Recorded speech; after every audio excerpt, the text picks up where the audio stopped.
together today, not only on San Diego's #1 sports talk station, 97.3 The Fan, but also, if you'd like to watch, tune into YouTube. Search 97.3 The Fan. You can watch our stream of today's program, which will last for 4 hours. Of course, the name of the show is Gwynn and Chris. You might be wondering where the Gwynn part of that is.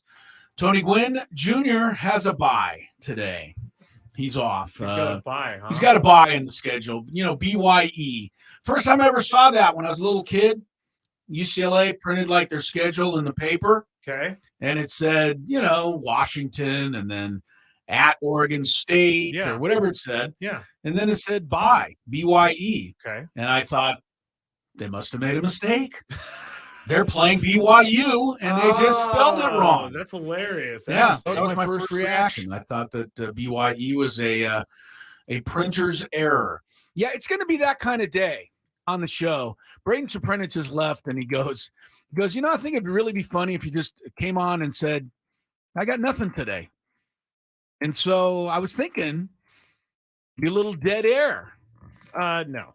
I know, not good. I get so uncomfortable when we have dead air that I just fill it with even the worst things I should. Yeah, well, I'm going to fill it with some bad stuff. I promise you. There's nothing really much happening today. The Padres have the day off in spring training. They closed the Peoria Sports Complex to all journalists.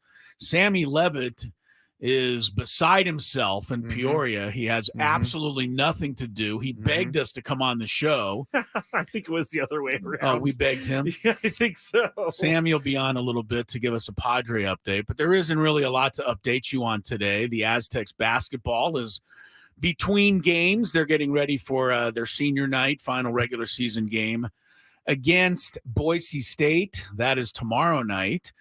So there really isn't a whole lot.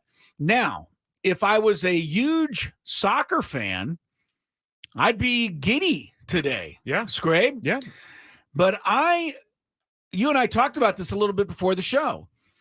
Who are the people that are supposedly promoting the CONCACAF Women's Gold Cup? Because I don't know about you out there, but I certainly didn't know that this gigantic, once-in-a-lifetime soccer sporting event was being played right here in San Diego. Did you even know that? I did, but it's one of those things where it wasn't enough in my face that I just kind of forgot it was happening. It wasn't in my face at all. I mean, I have absolutely no idea that last night Alex Morgan and the gang were taking on Canada for a spot in the CONCACAF World Cup Women's Final or Gold Cup Women's Final. I don't want to say World Cup. Anyway, U.S. won in penalty kicks. It was pretty exciting. That's not exciting to me. This is my big problem with soccer. I have a lot of problems with soccer. Here we go. Yeah, I know. The 3 people that love soccer are going to start spouting off in the chat room. The 4 people who love soccer. Why do you have to make fun of other people's sports? You make fun of their sport. I'm not making fun of their sport. I'm saying that there aren't many of them to make fun of in the first place. I think you're underestimating our soccer people. Well, I will find out. Soccer, first of all, doesn't have enough scoring. I mean, that is the major problem. That is why it has never taken root in this country. And don't give me the argument, every kid in America plays soccer. That does not translate to my interest in the sport, nor does it translate to your interest. Most kids play soccer growing up, and then when they are grown up, they move on to something a little more interesting. Not everybody. For example, Tony Gwynn Jr.'s daughters all play soccer and play it quite well. You might want to. And they might have a nice career and a nice college career. But it's a dumb game. But it's a dumb game. I didn't say that. That was it's not a me. dumb game. No, it's not a dumb game. It just doesn't have enough scoring. They've never figured out how to get enough scoring in this sport. I don't think it needs scoring. I think it does. I don't think it needs to be changed. Here's the problem. It's not even, look, hockey sometimes doesn't have a lot of scoring. Baseball sometimes doesn't have a lot of scoring. But during the course of a 2.5-hour hockey game, even though a lot of goals may not be scored, there will be dozens of chances for one of the teams to score. Chances to score happen all the time. Some nights goalies make 35, 40 saves. Mm-hmm. So even though there's no goals, there's excitement because shots. there's a chance to score. In baseball, the Padres oftentimes last year didn't score much, but it's not because they didn't have chances. They just never got a hit with runners in scoring position. But you were on the edge of your seat because there was runners at second and third, and there was a chance for something to happen. In a 2-hour soccer match, you might get 3 or 4 chances to score total. Yeah. That's not enough. Well, the other hour and 50 minutes, they're basically just standing around, passing the ball back and forth. That is why soccer has never taken hold in this country. And again, if you are a soccer fan, you are really, really upset right now. I'm sorry because you think that I'm taking your sport apart. Well, he is. I'm glad you like it, but the rest of us don't. You know, we just don't. The beef has a beef with you. And the beef says people who hate baseball say the same thing about baseball. And that's exactly what I was thinking. I've seen boring baseball games. They're still boring. There are mind-numbing. Yeah. And maybe it's the same as a soccer game. Maybe 2 out of every 10 baseball games is mind-numbing and boring. 10 out of 10 soccer matches are mind-numbing and boring. 10 out of 10. No, that's not true. It is true. I'm telling you, I'm not necessarily like a huge soccer fan or anything, but I will watch it and it will entertain me, and that's developed over the years. It doesn't entertain me in any way, shape, or form. Every single time the World Cup comes around, we get all this American pride. We get all excited. We learn about who all the players are. We get into it. We do, we preview the matches. We do a little research on Denmark and a little research on Colombia, and we get ready for the match. And then they come on television and they preview the match and they talk about this player and that player and the great matchups and the great goalkeeping and this and that. And then they kick off. And then for the next 45 minutes, the clock runs and we pray something will happen. Tell me I'm wrong. Tell me I'm wrong. You got a lot Nothing. Fine. I don't expect that soccer fans are going to agree with me. I'm not speaking to you. I'm speaking to everybody else out there who finds this sport to be just not up to snuff. It's not interesting enough. Big Wave 44 says, "Oh, Chris, big fan, but disagree." Of course you do. You're a big fan. He's a Wave fan, maybe. Maybe. Look, last night was probably pretty exciting in terms of the score being 2-2, but that's another problem with the sport. They don't know how to decide a match. Liverpool played today and won 5-1. That's a big scoring day.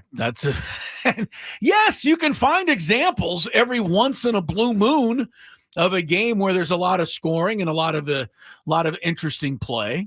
But don't you say that you want less scoring in basketball games? Less scoring? I thought you said you didn't want these 140 to 136. It's not about the scoring to me. It's about the opportunities to score. If soccer was back and forth like a hockey game where they were firing shots on goal and goalkeepers were diving all over the place making saves, then I wouldn't care if the final was 1-0.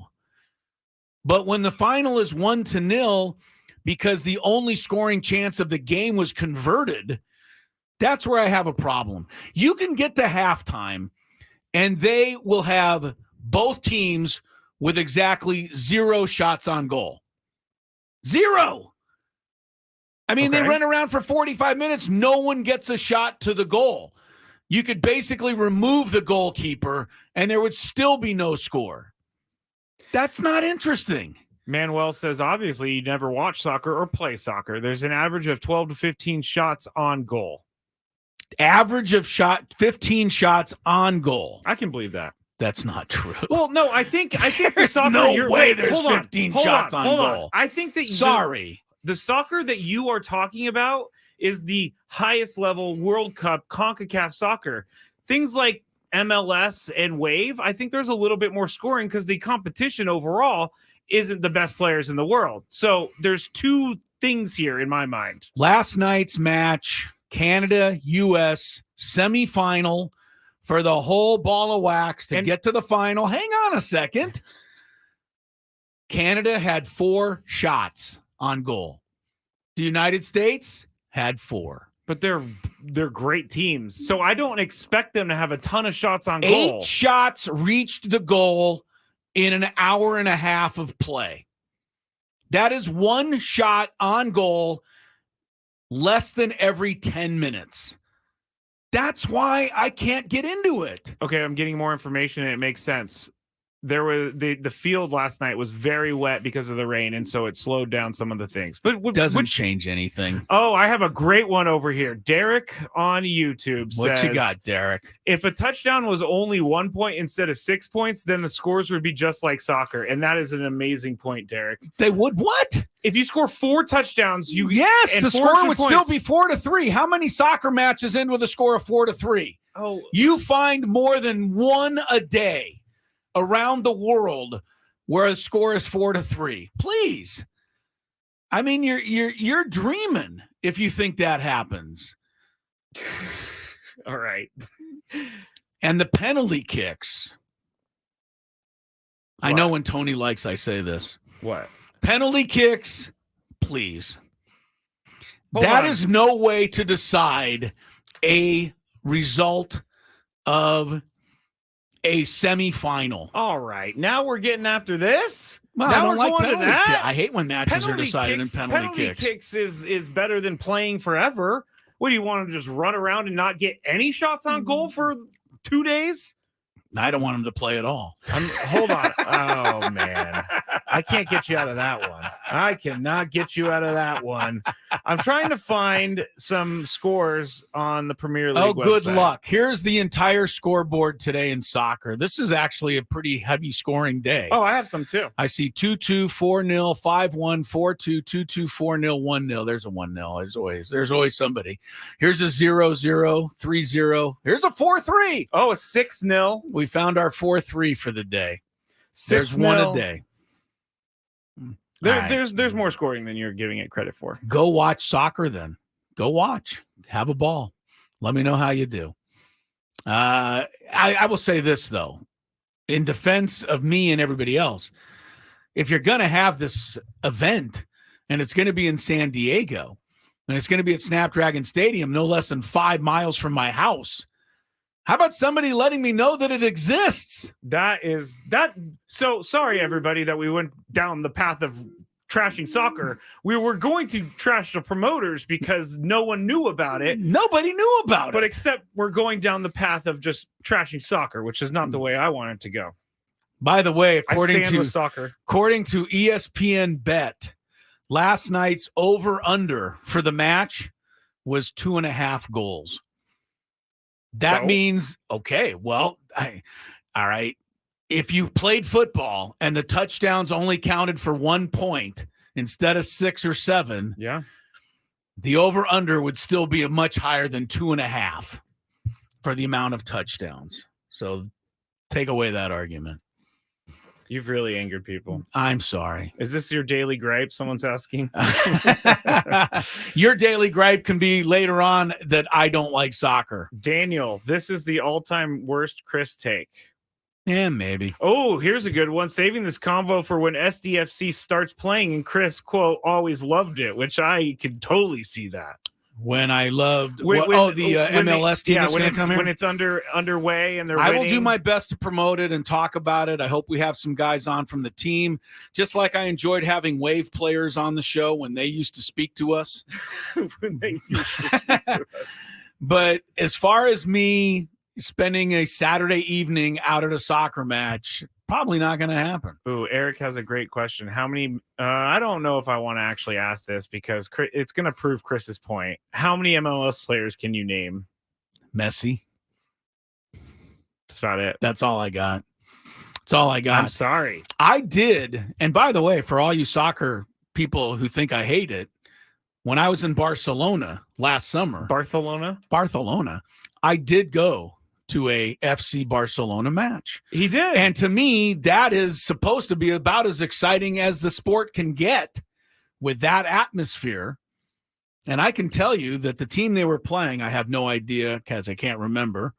It was a team in that whatever league Barcelona plays in. Somebody can help me with I'm not even going to say. The league in Spain there. The Spanish league. No, it's not the Spanish league. I know the name of it, but it's escaping me right now. I'm going to get it. Anyway, La Liga. Thank you. Spain. I'm not Spain. The team that Barcelona was playing led 2-0 with 10 minutes to go, and Barcelona scored 3 to win. That is as exciting as soccer will ever get. But prior to those last 10 minutes, the first 80, not a whole lot to recommend. Oh my gosh. Gwynn and Chris is underway. I told you I didn't have much today. I didn't know we were going. I'm sorry to all the soccer people. Now you know how I feel. Yeah, when Chris talks down. I'm kind of sorry to all the soccer people. Now too. you know I don't how mean I feel when Chris trash talks your down sport. to golf. Coming up next, the only sport more boring than soccer. That's Wait, your what? sport. What did you That's your say? sport. The only sport more boring than soccer. Golf? Now you're trashing golf? Get out of here. We're underway. I'll get out of here if you want. Sure. All right. Skraby will take over. Do the show from the car on the phone. 2:17 is the time. This is what you get when the Padres and the Aztecs and everything interesting is off. More Gwynn and Chris coming up.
game in the world than FC Barcelona. So I thought, I'm going to go to this. I'm going to be in that atmosphere, in that environment for a couple of hours. I'm going to love soccer. My wife kept looking at me like, when are we going to go? Oh, come on. She did not. I was going to say, I did not expect Lori to not like it. She didn't do that. All right. All right, let's move on. Let's find out what else is going on. They're starting some of the congrats to the USD women's basketball team. They posted a 79-64 win just now in Las Vegas over Pepperdine. That was the first round of the West Coast Conference women's basketball tournament. So best of luck to the Toreros. They move on to the second round. They're the 8 seed, and it's one of those tournaments where the top 2 seeds get a bye all the way to the semifinals. So the Toreros have to win like 5 games in the next 6 days, all right, to advance to the NCAA tournament. I still wish them the best. 79-64.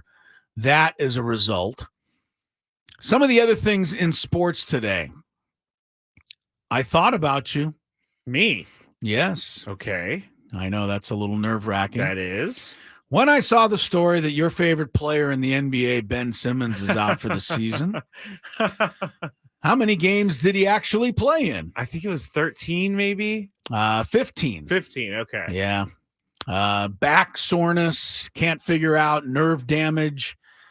Ben Simmons maybe should just hang it up. I mean, he's already kind of hung it up. Yeah, but he still needs to make the $40 million because I have a feeling that no one's ever going to sign him again after this contract expires. So he's got enough money to live the rest of his life, doesn't he? Because he's making $40 million a year to do $40 million a year to not play basketball. One day, I really want to know if, like, again, can we fire the general managers that make these, that agree to these contracts? Yeah.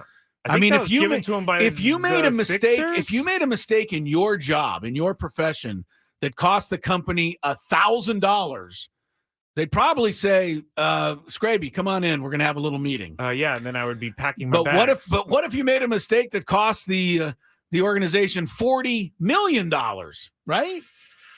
I can't even imagine. Better luck the next time. I would be I would have my stuff packed when I walked into their office. I mean, honestly, general managers got to do a little better job than that. I mean, if you couldn't tell that Ben Simmons was just not going to be a gamer, was not going to be a guy that was going to play through any injury, was not going to be able to, participate.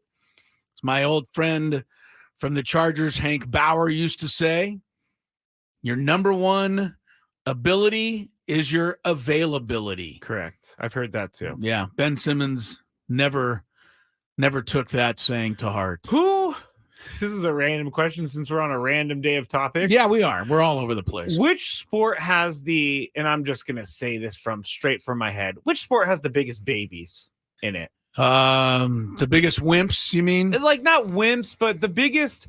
I want my money, but I don't want to do anything for it. I don't know about that. I would say that the I think basketball is pretty. The sport where guys seem to sit out with the smallest injuries is basketball. I think it's baseball. No way. Oh, I think it's those baseball. Guys play every single day. Basketball, those guys are like, I won't play until I'm traded. They play 3 games a week. There's no way it's hockey or football. I mean, those two sports, those guys play through everything. Yeah. I mean, I think hockey doesn't get enough credit for playing 3 or 4 times a week, every other night, and going through a train wreck. I mean, football, you do a train wreck, but you get a week to rest at least. I don't know. Baseball seems like guys sit out for very little. I mean, I think they're all, look, in their own way. You asked the question, what's the wimpiest sport? Yeah, the NBA. And the reason is because those players they will not play for certain teams. They will not play unless they have certain guys on their team. And when you're being paid $40 million, you should probably just take the $40 million and play. Like James Harden is why I'm saying that the NBA. All right. So you're using a different set of circumstances. Yeah, it's you're not using about a different. Them. No, it's not about their physicality. It's about who. I'm talking about Sammy Sosa one time sleeping poorly on throwing his back out on a sneeze. I'm thinking of former Padre third baseman Chris Brown I think he slept poorly on a pillow one night and I don't know, had blurry vision in his eye. I mean, What? those kinds of little How things. does that happen to people? Who knows? I think was it Travis Benjamin of the Chargers who broke his wrist because he was trying to get a suitcase off the top shelf or something. Was it Chris Ello of the Gwynn and Chris show who broke his finger or thumb because he yes, tried to shake out the toothbrush? Yeah, I heard that. Yeah, he's pretty wimpy too. He is. All right. I don't want to overlook that while I'm making fun of everybody else. Sammy Levit, off day in Peoria, but you Padre fans will want to stay tuned. Find out the latest about the Friars when we return.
All right, good job by me today.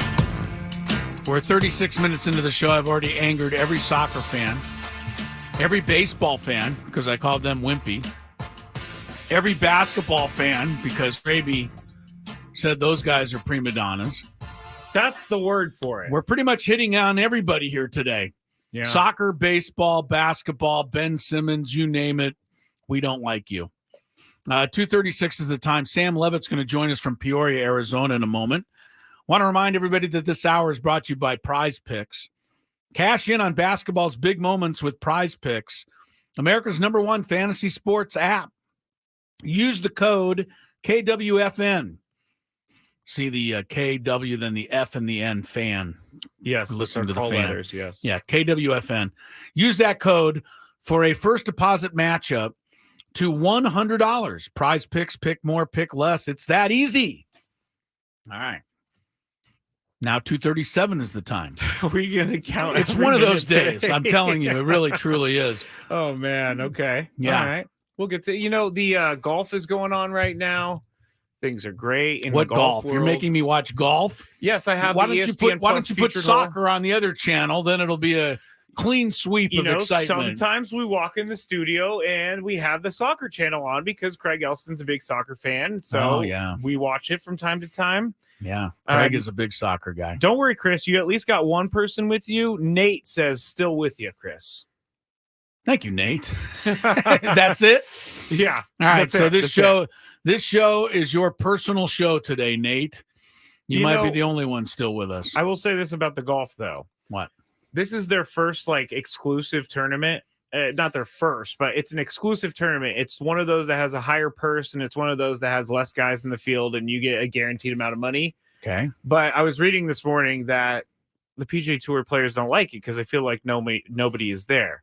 And I feel like the PGA Tour is going to be dying here in the next year and a half. Really? Maybe the money that they got from Arthur Blank and all those guys, I don't know what they're going to do with it, but this is life support, I think, for PGA Tour. What are you doing on July 20th, Skrabe? Do you know? U.S. Open? Nope. You and I are heading down to AT&T Stadium in Arlington, Texas. No, I'm not. Home of the Dallas Cowboys. I love how you're just stealing all of my big five. Oh, is that stories. a big five story? Yes. Well, I'm trying to find something going on. Mike Tyson is returning to the boxing ring. And how old is he now? 50? Oh, he's got to be in his 50s. Yeah. Mike Tyson's going to box Jake Paul. I have only one thing to say about that. Mike Tyson will be 58 years old by fight night. I'd love to see Mike Tyson just knock this guy into next year. Yes, me too. But Really? Sam Levitt's on it, and yes, I would. All right, we'll talk more about that later. Sammy Levit joins us from Peoria. We're not doing much here, Sam. What are you doing on your day off in Peoria? Oh, it has been quite the day off. Are you interested in hearing the full story? Yes, we are really interested in the full story because up to this point, all we've done is talk about soccer. So whatever you've got to offer should be very entertaining. Okay, well, here's been my day off so far. So I thought to myself, only day off of spring training. Been absolutely beautiful in Arizona this spring. Okay. Why not book myself a little day pass to one of these really, really nice sort of fancy resorts in Scottsdale with the nice pools and it's no. Let me be clear. It was not that expensive to get a day pass, and all the day pass basically gives you is a room key that gets you into the pool. Okay, we're talking it's really not all that expensive. Basically okay, get entrance to the grounds. Right. Basically get you into the pool, and in the pool areas, I've been to one of these places as a kid. I remember are really nice. So I said, okay, that would be a really nice way to spend a few hours of my day off. Let's go by the pool. Maybe we'll get something to eat. Maybe they have Wi-Fi. Maybe I'll do some work. What a nice way to spend the day off. Yeah, I think it's a good idea. When I tell you, it was pouring, and I mean pouring for hours. It was in the 40s as far as temperature at one point today. And here's the thing. I'm going to be honest with you. This thought was in my head for a handful of days, but I didn't actually book it online until this morning. And I'm not thinking about the weather. The weather's been outstanding here. It's Arizona, and it's been great. I didn't even look at the weather. I did it this morning, and at about like 10:30 a.m., I'm still in my Airbnb in around Glendale, and it's just pouring. It's just pouring. Is there I'm any like, way to get your investment back? I don't know. Technically not, based on what I read online. Get but out of here. They won't give you your money back if you don't go in the rain? It's not. I bought it from a website. So, from not like the resort itself. I bought it from this website that does this stuff. And I'm gonna call them because I don't want you to. I have a better offer. You listen up, Sam, because I have a better offer for you. I'm going to give the information to one Lori Ello. Yes, my wife will stop at nothing. You'll own the resort get your money back. as Skraby said, right? You may have part ownership of the city of Scottsdale by the time she's done.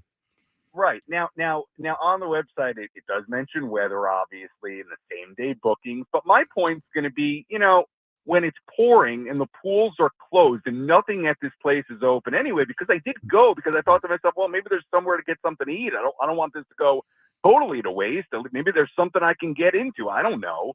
And I had nothing else to do. So, but there was nothing. So I'm gonna say, hey, when it's pouring, let's be real here. Like, you got to figure out a way to I am telling you, Sam. So we'll see. I am telling you, my wife will get your money back and then some. You're signing Lori up for something she has no idea she's about to do. But you know what? She loves this stuff. She lives for this stuff. Remember that time when Lori Ello lives for the opportunity to try and get money back. Remember that time, Chris, when we went, or Ben and Woods went to spring training, and there was a really nasty hotel, and then you showed Lori, and Lori got us the king suites of the hotel right next door to Peoria. Yes, she did. Stadium. We were going to stay at some trashy hotel. Lori went to work. Next thing I knew, we were on the penthouse floor. Wow. It was pretty amazing, I gotta say. Lori once got it. We once got booted out of not booted. We were in a hotel room in this old rickety hotel in Chicago, and our room was right next to the elevator shaft. So all night long, you could hear the elevator rumbling up and down the building. Lori Ello went down there. The next thing I knew, we spent the final 2 days of our stay in the presidential suite. Wow. Yeah. I'm telling you, hey, Sam. That's a great skill. No, it's a great skill. And it was just my luck here. I mean, the weather has been so good. I mean, every day we've been here, literally, for 4.5 weeks, whatever it's been. And the one-off day, the one day I concoct this plan, it is pouring. Well, that is so sad. You can't make this up. I was like, you cannot make this up. Did you do a video of you just standing there in the rain? That would have been pretty funny. No. I'm laughing about it now, but I got to be honest with you. About a few hours ago, I was not pleased with the whole situation. Oh, so my text message to you how do you was not check the weather? Welcome. Yeah, I was like, how do you not? I was like, Sam, how do you not check the weather? I mean, come on. But I didn't. Admittedly, I did it at like 6 a.m. I didn't even check. Nah, I think you got to definitely, at the very least, get your investment back. All right, Sam. Let's talk about the Padres and what you're seeing at spring training. Here's where I want to go. I want to, by the time we're done here, have a pretty good idea. I don't need the batting order, but I want your thought on who you think the 9 guys that'll be in the lineup on opening day are going to be. And I'm going to give you my guess along the way. Let's start at catcher. All right. I think we both agree Luis Campusano will be the opening day catcher. Agreed. Unless, he's dinged up or something, they could certainly put Higashioka in there. First base will be Cronenworth. I don't think any argument there. Xander Bogaerts going to slide over to second base. I know he played shortstop yesterday, but he's going to be at second. Ha-Seong Kim will be at short. Now, the first question mark probably becomes at third base. Manny Machado has not played hardly any, if any, third base during spring. Am I correct? That would be correct. He's pretty much DH. He has taken ground balls and thrown, but there has been nothing that would indicate He's playing third base in Korea. So right. it looks like that's going to be a wait. Yeah. I'm using Tony Gwynn's knowledge with my guess that Tyler Wade will play third base on opening day. He's a left-handed hitter. He's had a better spring than Matthew Batten. Do you agree with that, or do you think that's I do. a reach? I do. I don't think that competition is settled per se, but I will say the fact that Wade's a lefty bat, the fact that he has a good amount of major league experience, he's had a pretty nice spring.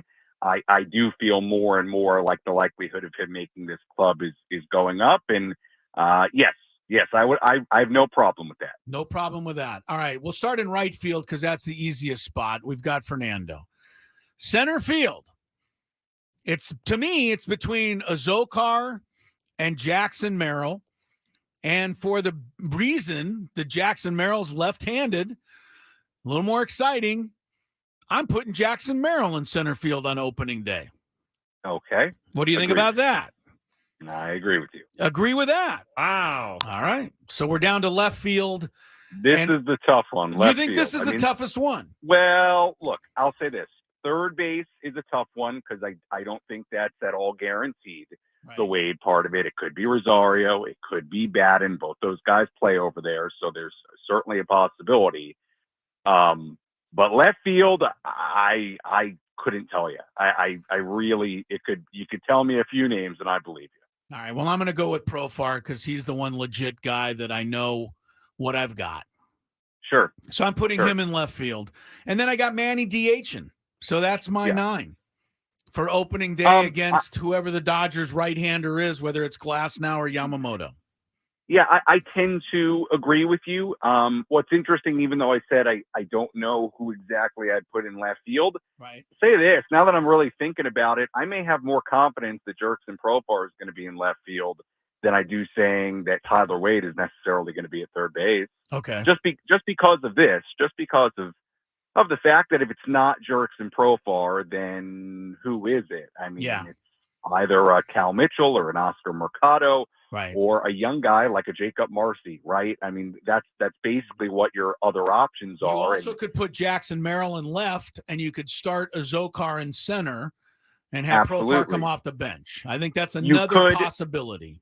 You could, but let's read into this, though. Jackson Merrill hasn't played left in a while now. Spring training. I know he's playing basically playing exclusively center field. So I think that is one of those situations when you talk about as young as he is, as inexperienced as he is at the upper levels of the minor leagues, you're not putting him in center field every day if you don't intend him to play out there. And at this point, I don't think we're making any headlines. Be a starter out there in center field. Okay. So, I will say this as far as Profar as well. The fact that you paid him and he's here and you signed him, I just think that lends itself to and you know what you got in Jerkson Profar, essentially, whatever he is or isn't. So yes, I would lean towards Profar in left. Wade could be at third base. I don't know that that's a guarantee. I don't. We don't know. There are other options there for sure, but I tend to agree with you for sure on Profar in left field right now. Yes. All right. So let's just say that I'm right, and that's the 9. Let's just we'll use that as our base.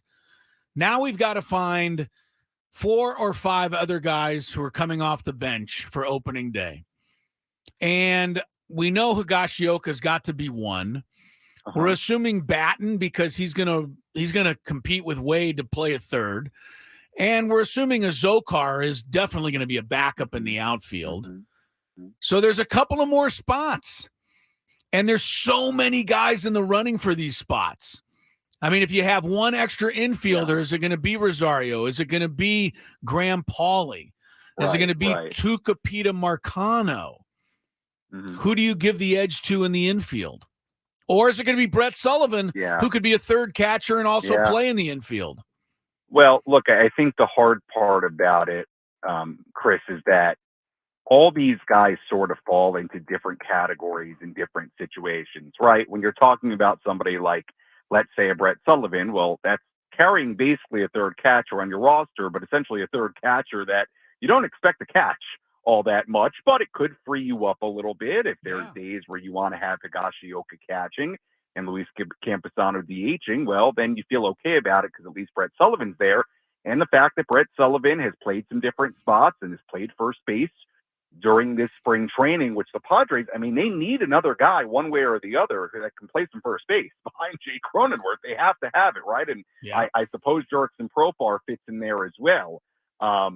He can play over there. We know that. But look, the fact that Sullivan's a left-handed bat, the fact that he can play some first base, yes, it lends itself to an advantage for him. But I think the real question when you talk about this infield, outfield, bench spot situation when it comes to guys like, let's say, Marcy and Paulie, the question to me becomes, are the Padres, A, more inclined to let those guys go take at bats every day in the minor leagues and just roll with, let's say, guys like a Wade or a Mercado or a Batten?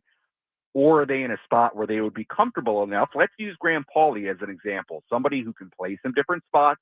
He's played first base at spring training, a place he's never been before. I think that's worth noting and worth reading into because, well, why would he be over there if you're not thinking he could help you out there? But he's also somebody that can play third base. He's also somebody that can play left field, and he's had a really good spring. But I think the question, whether it's him or Marcy, is would you be willing to use them in a role where they're not going to play every day? Right. Because again, with as limited experience as they have in the upper levels in the minor leagues, and that just is what it is. It's a fact. They don't have a lot of at-bats up there at all.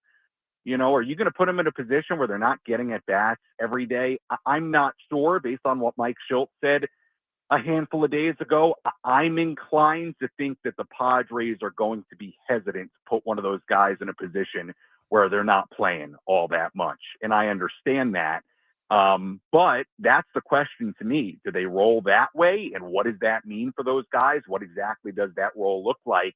Or are they more comfortable saying, okay, Jackson Merrill's going to be the one guy that we take and we're going to thrust into a starting spot, and it's a new position and all of it, and we know all the benefits and possible concerns that come from that, and roll with some guys that have some major league experience, whether that's Batten, whether that's Wade, whether that's Mercado, whether that's Mitchell, whether that's LaCastro now. I mean, you're right. There are a ton, and I mean a ton of names outside that duo of Marcy and Paulie that you're considering for those spots. And I know this is a long answer here, but with Paulie, the thing that's interesting to me is, number one, he's had a really good spring, but he can play some different spots.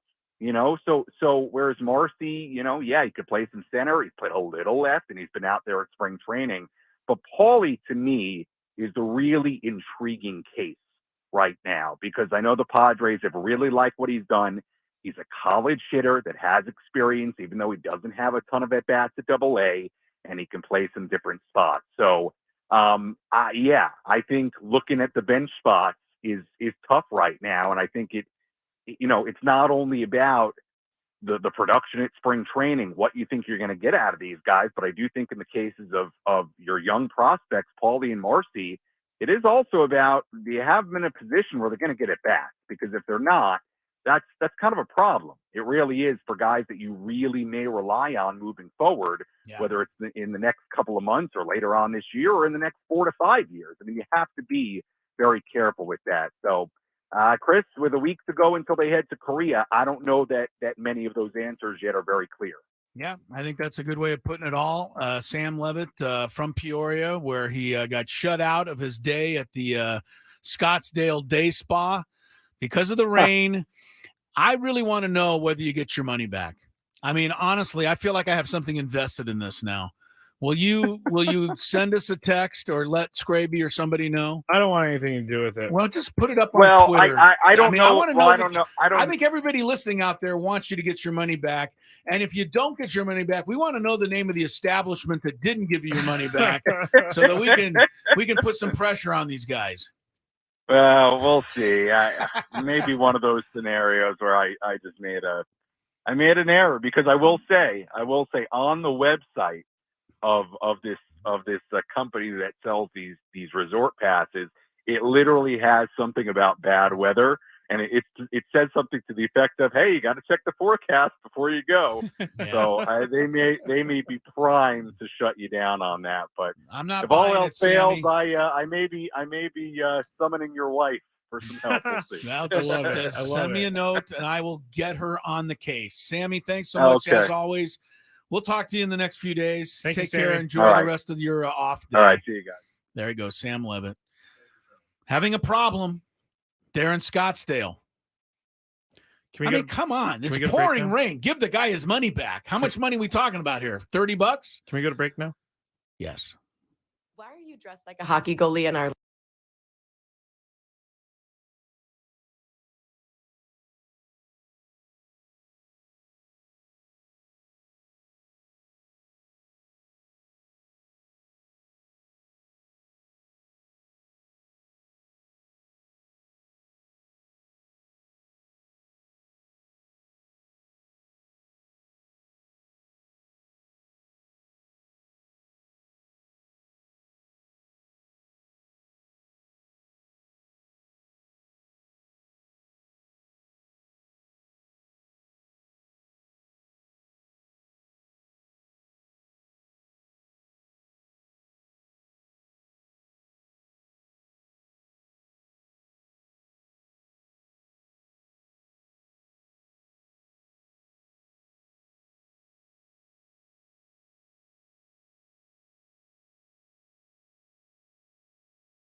All right, here we go into hour number 2. 3:01 is the time. Chris Ello, Matt Skraby together in our Odyssey Palace studios today. Tony Gwynn Jr., Idol. He'll be back with us on Monday. A couple of days off for TGJ. no doubt. Not happy with how the Lakers did last night. You bet on the Lakers last night. I know. In The our one daily time Gambit. the one time I believe in was them. stunned by that. The one time. Yes, we'll go through all of our daily Gambit results from last night. Take a look ahead to some games coming up this evening. Padres were all like Tony Gwynn Jr. idle today. They did not play spring training. I believe there was a game on the a B League game, they call it. Oh, like on one of the backfield, backfields, yeah. yes. And I believe Musgrove was supposed to pitch in that. Oh, but I don't think that like Sammy wasn't, you know, he wasn't there, so I guess it wasn't. He wasn't shirking his responsibility because they no. closed the Peoria Sports Complex So to no one everybody could do it. today. So I don't know that anybody was there to see Musgrove pitch, but we might find out something about that a little bit later on. If we do, we'll pass it along to you. College basketball, Aztecs still ranked number 21 in the nation, although that is probably in jeopardy too after their loss to UNLV. They've got Boise State in the regular season finale tomorrow night at 7 o'clock at Viejas Arena. Some football news today, Skrabe, real quick. What is it? The Miami Dolphins, Oh yeah, who have been Howard. parting with player after player after player, signed a tight end today, Jonnu Smith, former Tennessee Titan, former Atlanta Falcon, who had a career high 50 receptions for the Falcons last year. I don't really recall him doing a whole lot of much. He was a good fill-in fantasy-wise. Yeah, 50 catches in 16, 17 games. Let me rephrase That's that. less than 3 per game. When your tight end was on a bye and you had no one else, he was a good option. He wasn't a good option, I don't think, at any time. Well, you're talking to the fantasy football champion over here, so you know. Dolphins, and they have themselves a new tight end, Jonnu Smith. Can you say Super Bowl? I hope the 49ers are drafting a game plan right now to slow down Jonnu Smith I think they are. in the big Super Bowl I think game. that's actually what keeps Kyle Shanahan up at night. Do you know that the Dolphins and 49ers play again next year? Yes, Did you know that? I did know that, yeah. I believe for the first time in ages, they're going to actually play down in Miami. It has been a while. I know they've been here the last 2 years at Yes, least. they played last year in San Francisco and maybe the year before that or a couple of years. But I know the last 2 meetings have been in San Francisco, but they'll be in Miami. So you and I will get excited for that a few months down the road. That's, pretty much the extent of what's going on. Minnesota Timberwolves did get some bad news today on Karl Anthony Towns, meniscus injury, being evaluated. The T-Wolves are number 1 in the West, right? Or they're either first or they're tied for first. But he is expected to miss a significant period of time. Yeah, they're tied with the Thunder. Yeah, Imagine and there's not a lot of significant amount of time left before the playoffs start. You're looking at about 20 games before they start the playoffs. So Minnesota trying to make a deep run in the postseason.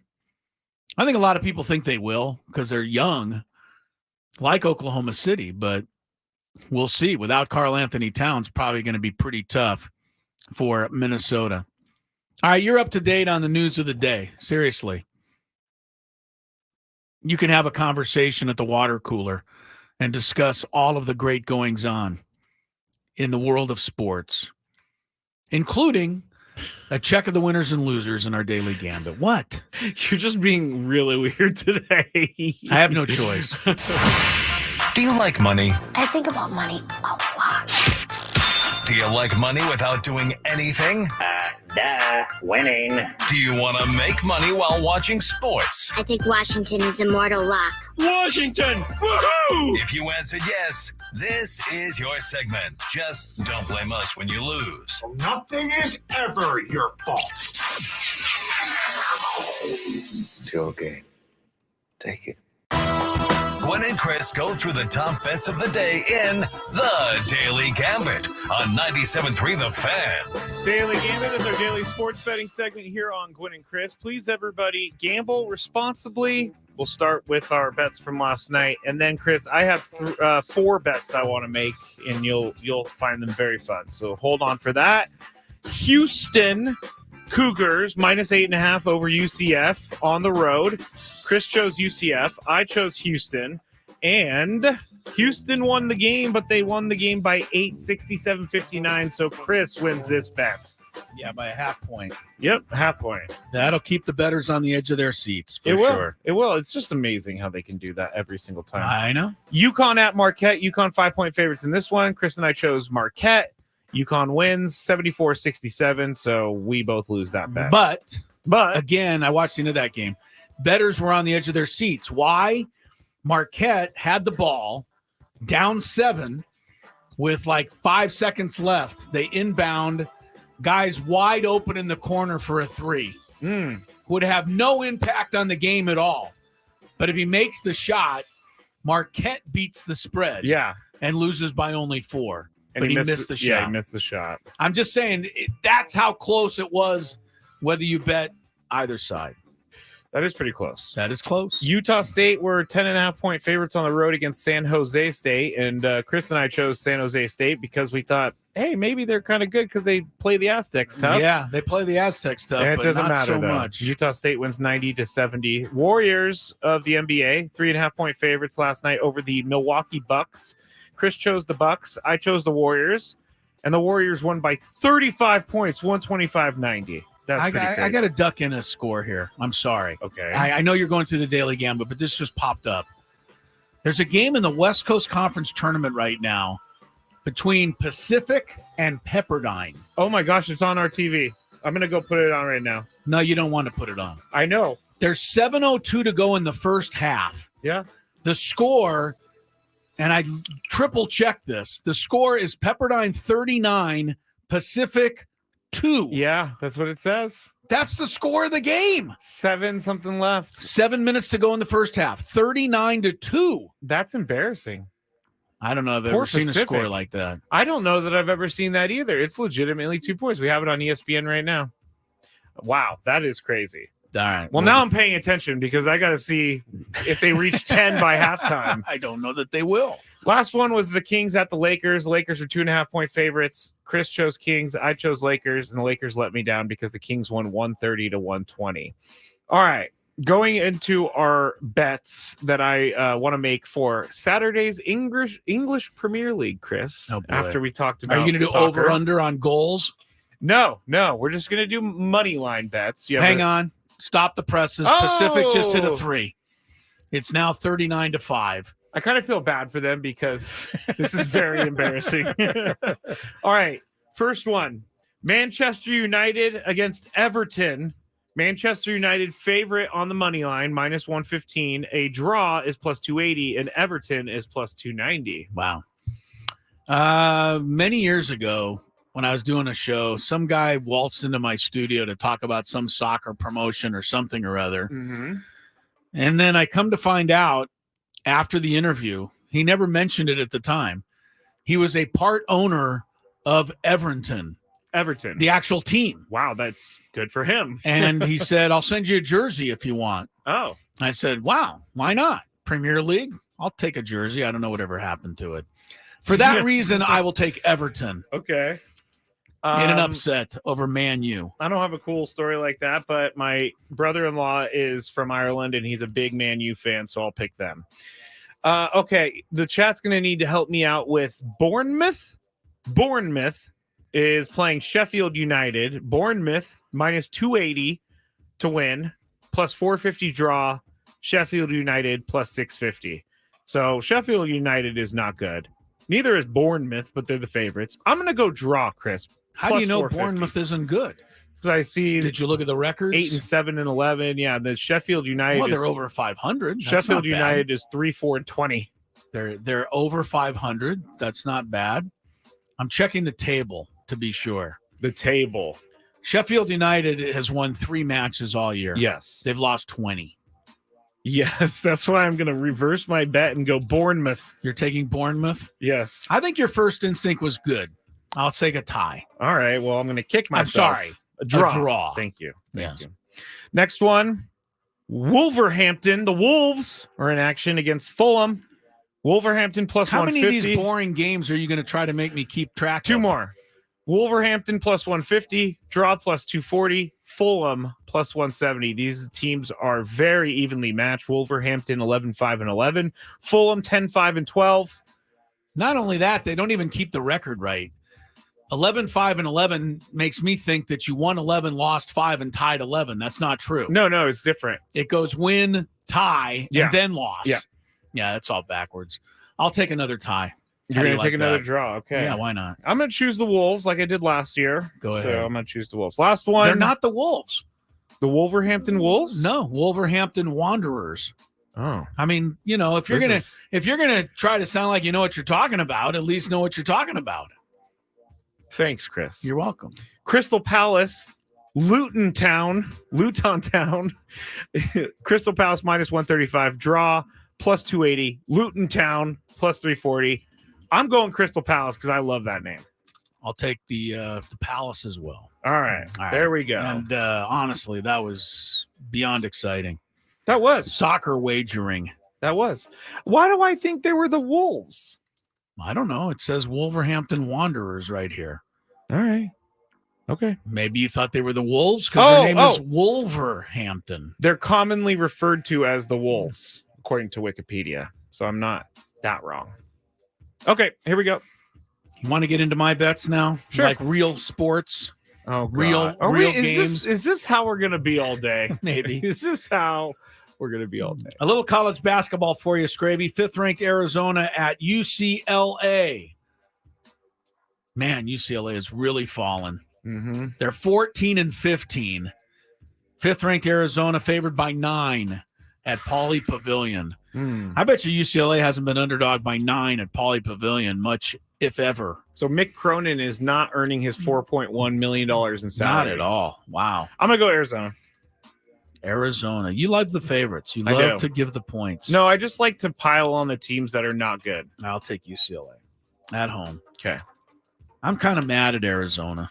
Why? For snatching away Keyshawn Johnson. Oh. The Aztecs could certainly still use him. Wasn't that his kind of choice, though? Well, He it did was his enter the choice transfer because portal. he did. He wanted to see what was out there, and Arizona offered him like a couple $100,000 or whatever it was. Yeah. Had little choice That's but crazy. to take that I offer. don't like it. UC San Diego, the Tritons, going after the Big West Championship. Even if they win it, they're not allowed in the NCAA tournament. As we've told you before, the NCAA is filled with a bunch of lunatics. What a dumb rule this is. Anyway. Can you just move on? Not really. Not today. I can't move on. UC San Diego, a game out of first place. UC Davis is in 3rd place. Ooh. Tritons at home are still favored by 6.5. Tritons are 13-1 at home. You know what their only loss was at home, too? San Diego State. Yeah, barely. Yeah, barely. I'll take right. UC San Diego at home. I'm going to take them, too. Okay. You know what? If you're a college basketball fan, go on out to La Jolla tonight. Yeah. Go see UC San Diego play. I mean, Absolutely. they've got a great team out there. Women's Pac-12 tournament. 5th-ranked USC is a 7.5-point favorite over Arizona. Arizona's not ranked, but did recently post a win at Stanford. So Arizona's capable. USC led by the freshman sensation Juju Watkins. SC by 7.5. Skraby. I picked SC last time and they did me well, so I'll do USC. Again, you're giving the points. Yes. You're so obvious. It's pretty obvious That's what you're fine. going to do. That's fine. Who was leading in the bets this week? I am. I'm 9-7. all You're of a 8-8. sudden? I'm just saying. You asked. I'm answering. Former Aztec coach Beth Burns, friend of mine, friend of the show. If we were to call her right now, would she call you a friend? Beth Burns? Yeah. Absolutely. Okay. I called her games for like 7 years. Oh, so you do at San have- Diego okay. State. I All know her right. pretty well. All right. She's an assistant now at USC, so I'll take the Trojans. 7th-ranked UCLA in the Pac-12 women's tournament, 4.5 over 22nd-ranked Utah. So 2 ranked teams here, but UCLA crushed Utah the last time they played, and I say UCLA will beat them again. I will give the points, as I'm sure you probably will, because you don't like to take the underdog.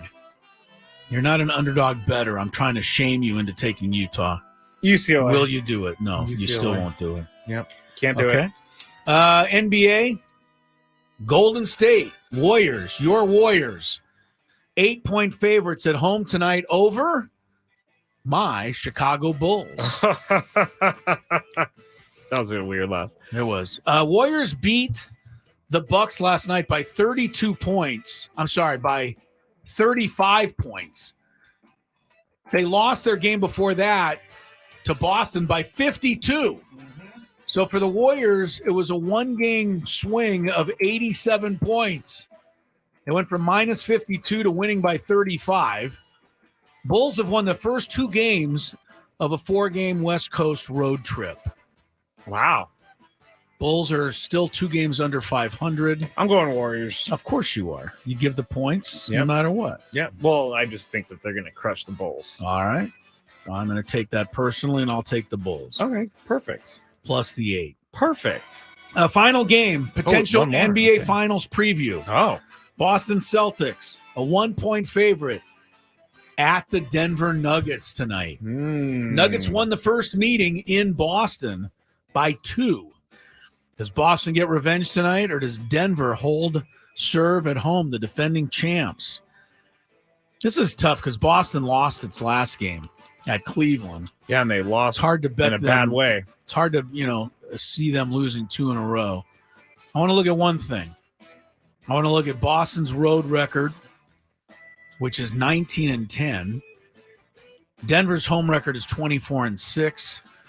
I'm going to take Denver plus the 1 to complete the season sweep over the great Celtics. I'll do Denver too. Oh, really? Yeah, not the but favorite. now you'll take the point. Well, yeah, it's You'll 1 point. You'll take the underdog if it's 1 point. It's 1 point. It's 1 point. All right, we'll see how we do tomorrow. When we come back, I really wouldn't mind getting a couple of phone calls on this Padre Ball Club right now. I mean, where are you at? I gave you who, Sammy and I gave you who we think is going to be the starting 9 on opening day. Are you one of those ones where the glass is half full? Or are you one of those ones where the glass is half empty when it comes to the Padres a week and a half before they go to Seoul, Korea to start the season? 833-288-0973 if you'd like to chime in on Gwynn and Chris. We'll hear from you after traffic. From the night.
All right, we got to get to the phones here.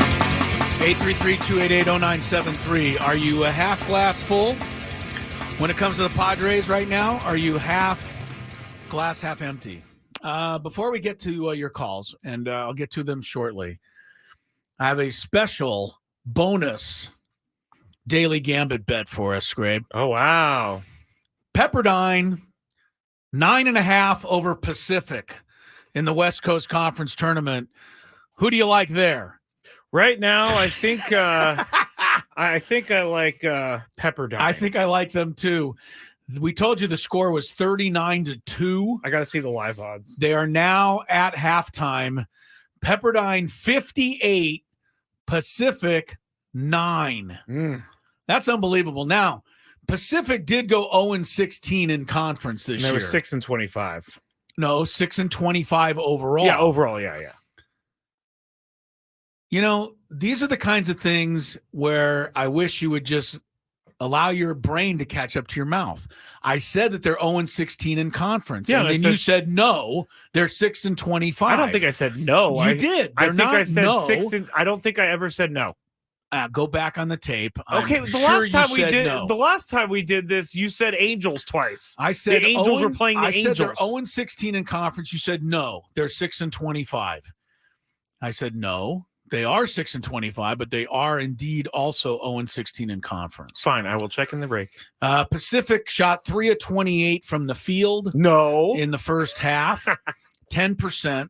Pepperdine shot 22 for 32, 69% field goal shooting for Pepperdine. I mean, that's incredible in its own right. Yeah, 58-9 is the halftime score. I've never seen a halftime score quite like that. What do you even tell those kids when you go back in the locker room?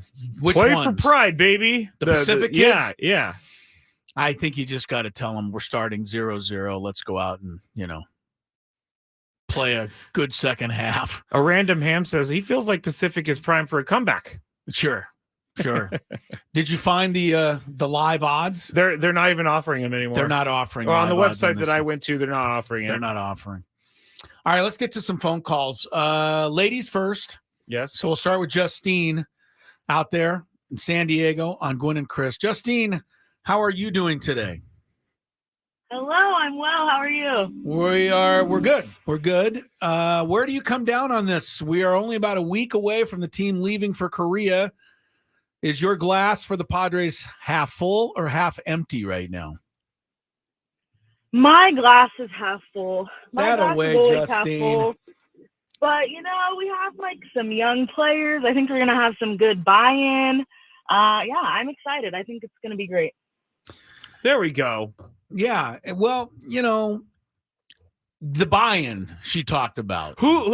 Explain that a little further. Yeah, explain what you mean by the buy-in. Yeah, I think that when there are young players who are just eager to get playing time and make a name for themselves, I think they want to do good things or big things for this program.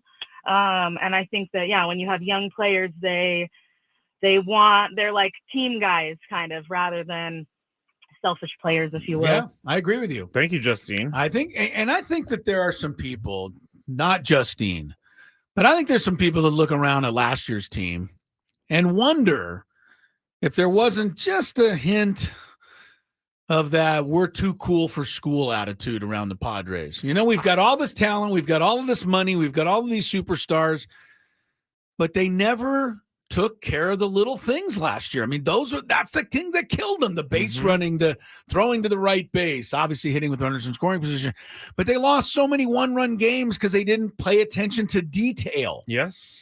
They would get caught on the bases. There was always a little something somewhere. There was. So I think what Justine's saying is, you know what? We got a bunch of young, hungry guys. They are going to pay attention to detail. I must say I agree with her. I do too. And, I think there is something to young, unproven players that can jumpstart a team like that. That are trying to prove themselves. Because it makes everybody else have more fun. It makes the veterans have more fun. They can get in on it too. And it just gives the team more energy. All right. So Justine's glass is half full. How about you? 833-288-0973. Let's go to Tom in Carlsbad. Tom, drink up. Yeah, half empty, half full. Better scoop some of that ocean water. Yeah, not even half full. Not even half full. Oh, boy. Uh-oh. Yeah, I did have one other thing before we finish, but I'm excited to see young players. Maybe it'll put some hunger out there for these old guys. But I really had a question for Chris.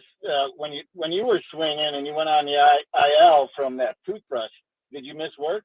Oh, he's asking if you missed work due to you tearing your thumb ligament. Yes. I didn't miss any work. I think you missed. I got surgery on a Tuesday, and I know for a fact that night I broadcast an Aztec women's basketball game.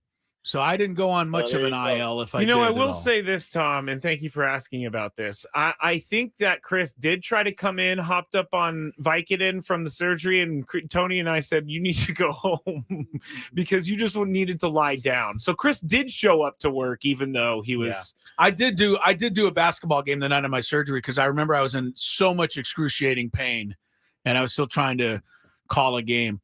Thank you, Tom. Yeah, I'm a gamer, Tom. I'm be honest with you. I think I am. Skraby, back that up. Oh, come on. No, I sighed because I have to agree. Yeah. I mean, it's really hard in radio to not want to post, because if you don't want to post in radio, then what are you doing? You have to be here. I like to post almost every day. I definitely like to post. If I miss any part of the show, it's always because I'm usually working, doing like another. Tony, the only reason he doing misses a broadcast is he's got a billion things going on and he needs a little vacation right now. I wanted to talk. Is Tom still there? Yes, he is. Tom, are you still there? Yes, sir. Okay, to tell me why your glass isn't even close to half full. I mean, why are you so down on what's going on?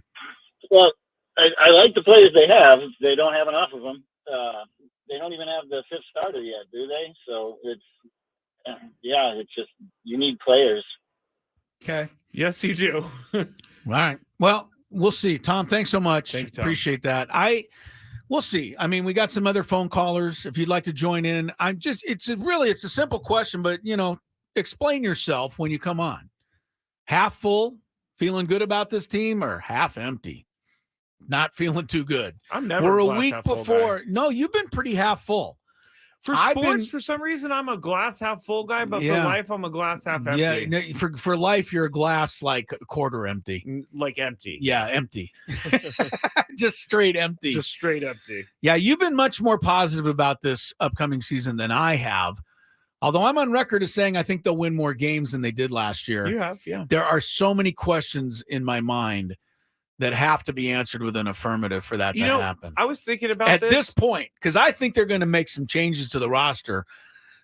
It doesn't look like they're going to do it before the start of the season, but doesn't mean that AJ Preller can't wait a month, see what he has, what he doesn't have, and then address some things. And I think that they still could do that. Before we're going to break, they'll do that. At 10:17 last night, I was trying to go to sleep, and the reason I know that is because I looked at my phone. But 10:17, I was thinking, maybe they don't need a complete roster in Korea. Maybe they can go play those two Korea games with their roster and then do some tinkering until the home opener, which is 6 or 7 days later. So they don't have to be done with their project and turn it in until the Giants come to town for that home opener.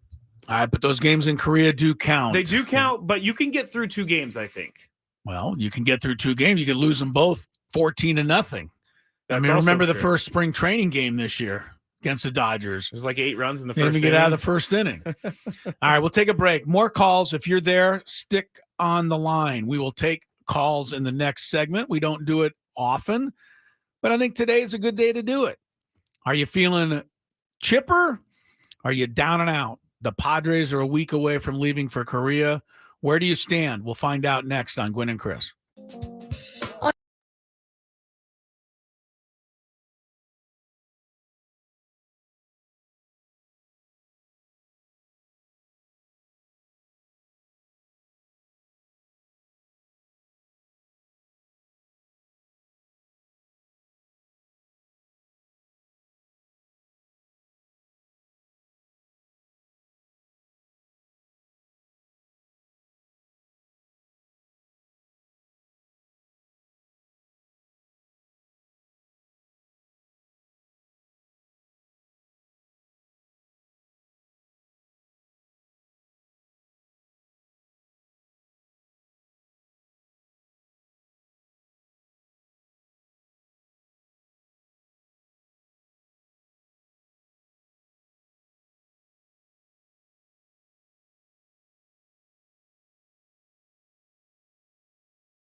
I guess they felt sorry for the University of Pacific. During halftime, they actually took 2 points off of Pepperdine's score. I don't know that I've seen that before. That's pretty weird. It was 58-9 in favor of Pepperdine at halftime, and then they started the second half. All of a sudden, it was 56-9. So that certainly increases Pacific's chances of getting back in that game. I don't mean to pay so much attention to it. It's just I've never seen a score like that in a college basketball game. I really don't think I've ever seen that score. This is why I love sports. These major lopsided things. Something can happen Either like that or someone scoring 81 points like Kobe did. Those are amazing to me. Well, this game caught our eye when it was 39-2. Yeah, it was. And we've been kind of keeping an eye on it ever since. Welcome back to Gwynn and Chris. 3:40 is the time. We're going to get back to your phone calls. I want to find out whether you're feeling good or not so good about the Padres as they get down to the nitty-gritty here. About a week away from the team leaving for Korea. And what do we scrape? When are those games? I get so confused as to when the Padre Dodger games actually. I know they're at 3 a.m. 20th, but and what 21st. days? 20th and 21st. 20th and 21st. Yes, 20th and 21st. Is that a Tuesday and a Wednesday? It is a Wednesday and a Thursday. And so it's Wednesday at 3 a.m. and it's Thursday at 3 a.m. Is that how you understand it? Yes. And then Tony told me they are wasting no time in coming back. They're getting on the plane and coming home directly after the second game. Yeah. Oh, sorry. It's 3:05 a.m. 3:05 a.m. You get an extra 5 minutes to sleep before you got to get up and watch the game. All right. Can I double check that? Do you mind? Sure. Because Wednesday, March 20th. Yes, there it is. 3:05 a.m. Thursday, March 21st, 3:05 a.m. Okay. So those are the days. We're less than 2 weeks away from the actual beginning of the season. We sure are. First game, by the way, if you're wondering about this, and I'm sure you weren't, but if you were, the Padres will be the home team in the first game. The Dodgers will be the home team in the second game. And we know it'll be Glass now. We know it'll be Yamamoto. We know it'll be Darvish and Musgrove. We just don't know the order for either team. I think Yamamoto got roughed up yesterday. A little bit? Yeah. All right. He wasn't like he was in his first start. That is for sure. He wasn't as good. I got to get these numbers because they're actually kind of eye-popping. For who? Yamamoto? Yeah, for Yamamoto. I'm trying to find it off the top. Okay. Keep going, Chris, and I'll find it. Thank you, Skraby. I appreciate you allowing me to continue the show. Yes, you're right. Candy and Temecula, welcome into Gwynn and Chris. How are you today, Candy? Hello. I'm doing just got back from spring training. We were out there for 5 days. So yeah, did you have fun? Really exciting to be out there. Yeah. Yeah, and you missed the rainstorm apparently because it's been pouring today. Yeah, we got out of Dodge just in time, and then next week it's supposed to get quite warm. The weather was quite pleasant. So yeah, I heard that. But I am a half full. It's spring. How can you not be half full in spring? Candy, thank you. Even though I'm trying to be half empty, yeah, you're right. It's spring training. Even the Royals and the A's and maybe even the Rockies glasses are half full in spring training. You might as well. I mean, you think where we came from in 1984, it's like, I mean, again, I got some questions. Pitching is still a question mark. I think infield is good. Right field is good. Still have some concerns with left field, but they look sharp. Merrill looked really good.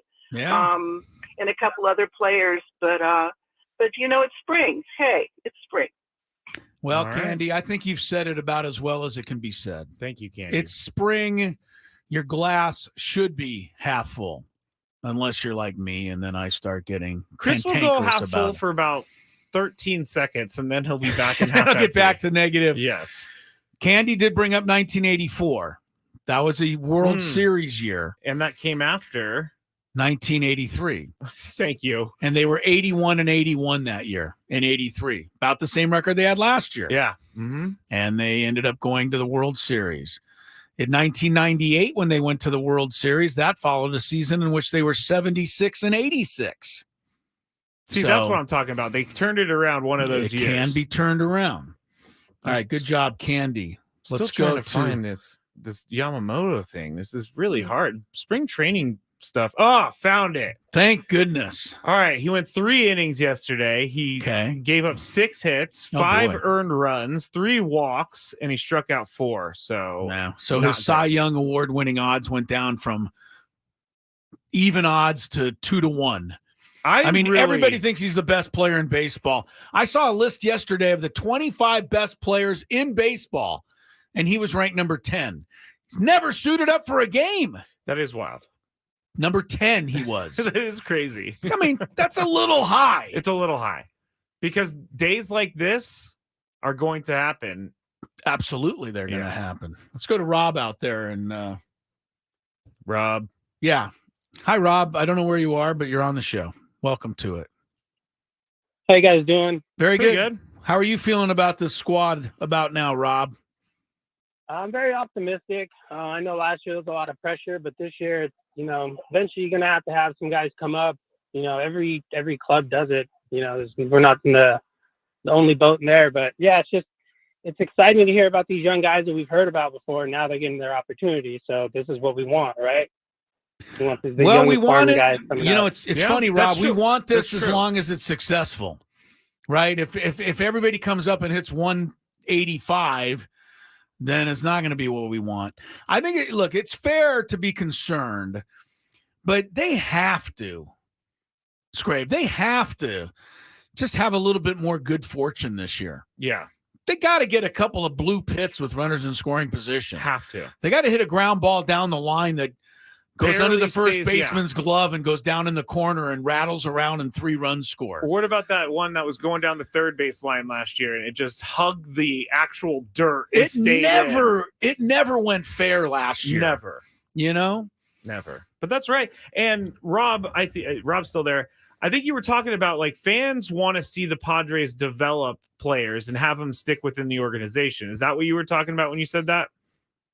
Yeah, I mean, obviously, you get other clubs that you hear about this breakout star, Corbin Carroll last year, James Outman with the Dodgers. Why not Jackson Merrill? We have guys and we draft them or whatever, we pick them up internationally.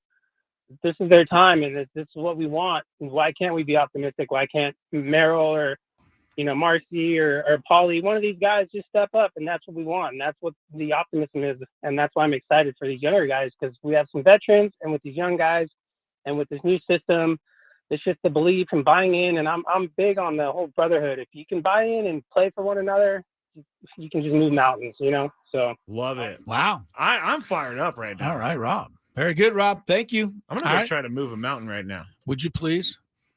Get back to me. Let me know how that goes. I think I would hurt my back. John in East County. What say you about hopefully John's not at 7-Eleven. He told me he may go into 7-Eleven. Uh-oh. Getting a big gulp, John? No. Yeah, I'm back on the road with my drink and my peanuts. He said peanuts. I know he did. What kind of peanuts do you get at 7-Eleven? Like shelled peanuts? How about honey roasted cashews? Got it. Okay. Oh. Very good. All right. I'm down with that. I hate to be the one, but after completing I believe it's my 54th disappointing year as a Padres fan. And I look at this year's roster so far, and I look at where we were last year at this time. I mean, last year at this time, people were setting beach chairs up down on Harbor Drive, waiting for the parade. Yeah, you're right. Everybody bought in. I mean, last year, and then, look what happened there. I just look at this year's roster so far, and it's like, you know what? I don't know. I just can't get excited over it. And I think starting out in Korea, and by the way, I've called it before, I couldn't get through. I think going all the way to Korea and playing 2 games has got to be one of the stupidest things I've ever heard. Why wouldn't they play a 4-game series?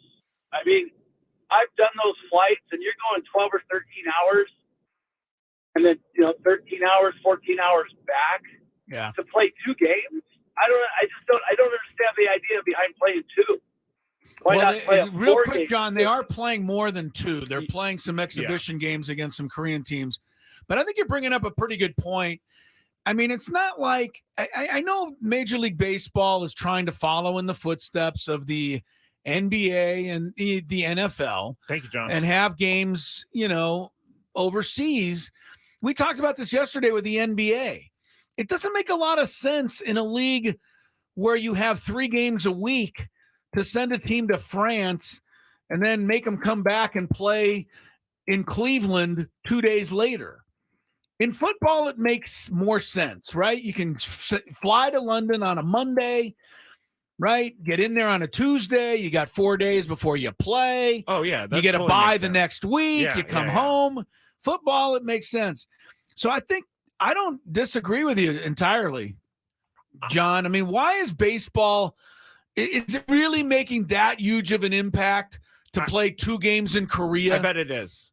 I really do bet it is because I've talked to one of my friends. But what is the impact? Where does the impact? The impact. Where does it show that they buy more gear in Korea this year? And the fan, there are going to be fans of the Padres made in Korea, and they could be lifelong fans. Same goes for the Dodgers. Yes, and how many games are they going to be coming to? Those Korean fans of the Padres. That doesn't matter because they're going to buy the merchandise. They're going to feed into the system somehow. They're buying the merchandise. I mean, I don't disagree with you. I mean, I see what you're getting at. But I got to believe baseball fans in Korea, if they're looking at the major leagues, they're probably buying Ha-Sung Kim jerseys already. They are. And now that Usuk Go is here, they're going to buy his stuff. Yes, they will. You're All right. right. So the Padres have to go to Korea to sell more jerseys? Yeah, sometimes. Well, it's not just about selling the jerseys. You got to think that this is a spectacle. Shohei Ohtani, I know he's on the Dodgers, but he's going to be there. This ticket is very difficult to get. Many people are going to be coming from far away that live in that region so that they could see American baseball. Okay, I'm not, I think John brings up a good point. I wanted to agree with him. Thanks, John. Enjoy the honey roasted cashews. Yes. And let's now tell you what the traffic is like while you're eating those. From the 97.3 The Fan Traffic Center, here's Kelly Danick. Deal with several problems here. Westbound side of the 8 to the southbound 125, an accident over the right shoulder. Also traveling on southbound 5 right before E Street. There is a collision involving a couple vehicles. It's in the center divide. Another crash closer to the border, south 5. This is just past Camino de la Plaza. Those vehicles are over the right shoulder. Motorcycle involved in that. Also traveling on westbound 905 right before the 5. Got a car fire over to the right shoulder. I'm Kelly Danick with Gwynn and Chris, San Diego's #1 sports station, 97.3 The Fan. All right, let's continue with some phone calls before we get to the top of the hour. Chris versus the Fans is coming up. I want to get to Steve down there at the bottom of the board. Steve, you are at the top of the board now and on the Gwynn and Chris show. Yeah, how are you? I'm good. How are you guys doing today? We're pretty good, Steve. Where are you at here? You thumbs up or thumbs kind of shaky? So, gents, I'm a 14-year Padre fan. I grew up a Detroit Tigers fan. Always going to love my Detroit Tigers. Obviously, I know about the Bless Me Boys, 84 year. My father-in-law and me, we go back and forth about that all the time. But as a Padres fan, as being a guy here, as an outsider looking in, watching a lot of spring training, gone to 60 games last year, I got to tell you, I'm really, really impressed by the talent pool and the ability for these folks to step up into these positions that are maybe they're not quite ready for, but they're going to be ready for.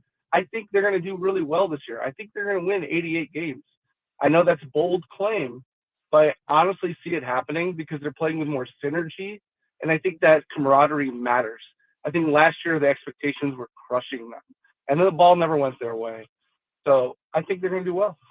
I like it, Steve. Nice job, Steve. Even though you were an 84 Tiger fan and broke our hearts. Thanks for calling. Appreciate that. He mentioned this, the Tigers in 84. The marquee saying about that team was "Bless you, boys." Why? I don't quite know, but somebody somewhere said "Bless you, boys." That Tiger team in 1984 started out the season 35-5. Wow, that's pretty How'd good. you like that? That is pretty good. I Yeah. gotta say, I wasn't alive then, but that was a good start to the season. That was. They rolled to the title that year. Someone said Steve is a front office plant. from the Padres calling in. There's no way Steve's a front office plant. I can tell you, that was pretty funny though. We'll send you your check, Steve. I just feel like a lot more people are optimistic because of what they've seen so far from the younger guys in spring training. If they've all this had good wasn't springs. as exciting, we're taking a lot more phone calls, Chris, of people with glass half empty. I mean glass half full.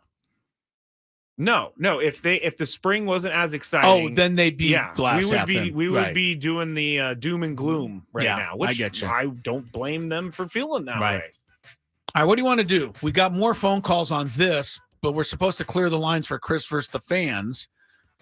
Let's clear the lines. We got to do Chris versus the fans. We have to. But if you're online and you can get back with us in a little bit, please, try to do that. Yeah. Because we'll carry on this conversation. But we always do Chris versus the fans at 4:00. And I happen to be on a 2-day losing streak. I haven't answered a question right since Monday. Feels like a 2-month losing streak. Oh, I know you love this. Feels amazing. You love this. So we'll see what happens on Chris versus the fans today. Dial in for that chance to go to Las Vegas, 833-288-0973. The rest of you callers, I apologize, but we will try to get to you a bit later in the program. Stick around.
right, here we go. Rolling into the 4 o'clock hour. Crisello, Matt, Skraby together in our Odyssey Palace studios. Gwynn and Chris on 97.3 The Fan. Tony Gwynn Jr. idle today.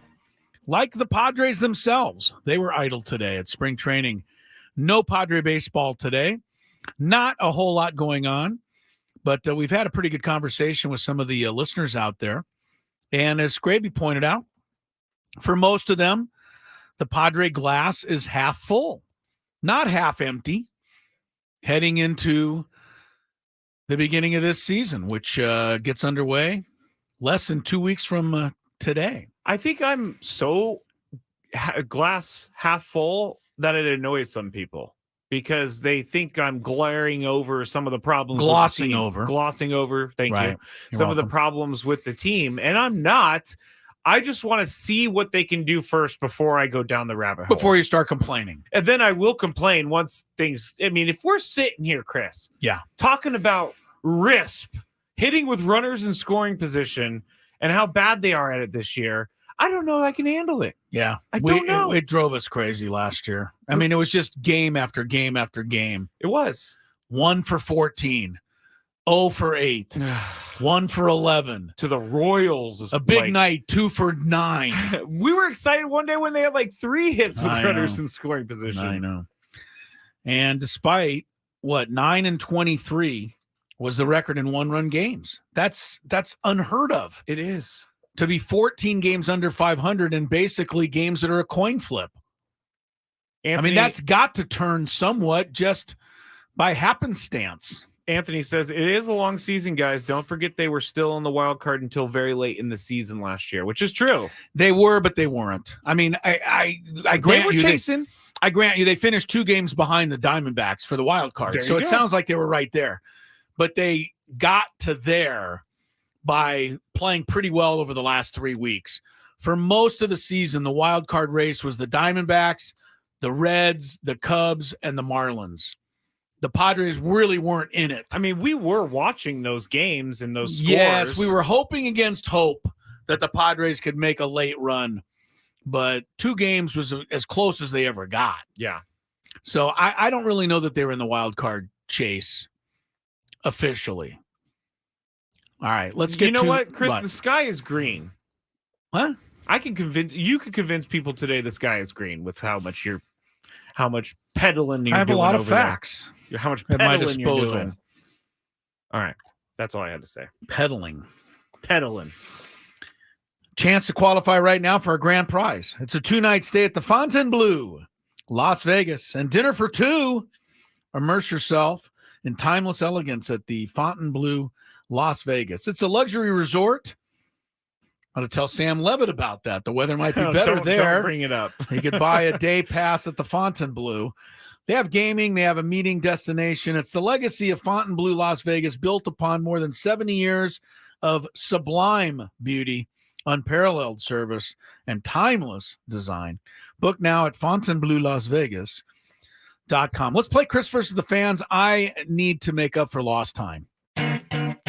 If you had one shot, one opportunity to take down the human almanac himself, howdy do. Now is your time. Listen to me, this guy is dangerous. Now is your opportunity to win a prize. Well, I hope you know what you're in for. Chris versus the fans starts now on 97.3 The Fan.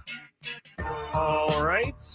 Let me give you the rules, and then we can get started. By the way, Chris, think of a trivia question because we have Aztec tickets to give away in a little bit. Not Aztec now. basketball tickets? Yes, not to now. the game tomorrow night against To the- Boise State? Correct.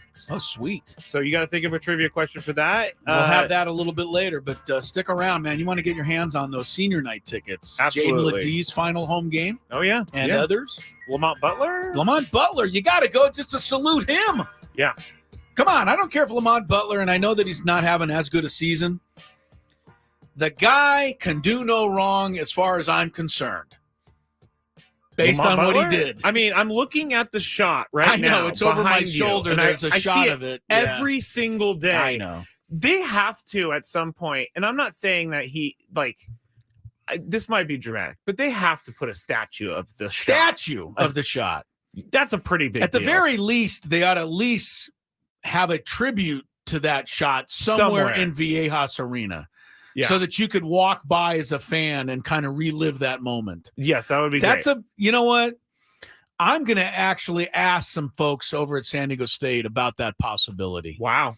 I think it would be terrific to have a memorial's the wrong word because Lamont Butler's still alive, but a salute. But the shot isn't alive, so that's what we're... a salute to that shot. A salute, I like that. There should be somewhere you could walk past it in Viejas Arena and, relive that. A video, some photos, some headlines from the newspaper. I would also love to see people shoot from that location on the floor and see how many people can make it. I know that a lot of people say it's one of the greatest sports moments in San Diego history. That's pretty What's good. better? It's pretty good. What's better? Garvey's homer? That didn't even get him into the World Series. That just got him to Game 5. What's better? Dennis Gibson knocking away the pass in Pittsburgh to finally get the Chargers to a Super Bowl? That was pretty good. But Lamont Butler did something that no other player in the history of college basketball has ever done. That's true. I don't know.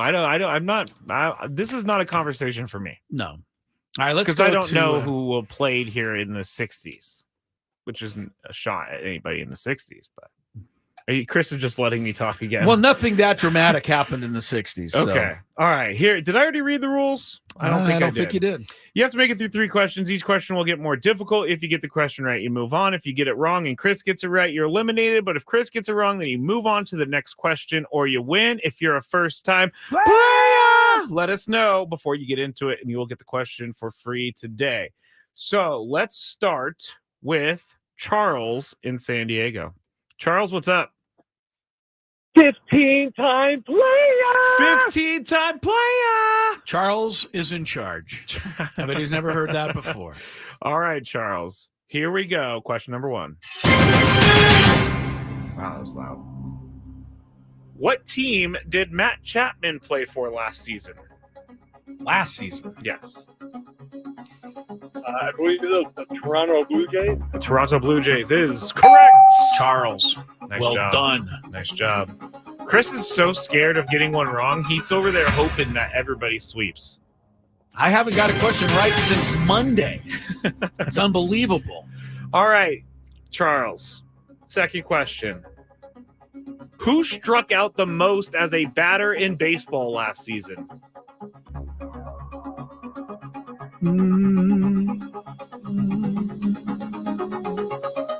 Charles? Major League Baseball. Charles, are you Kyle still... Schwarber.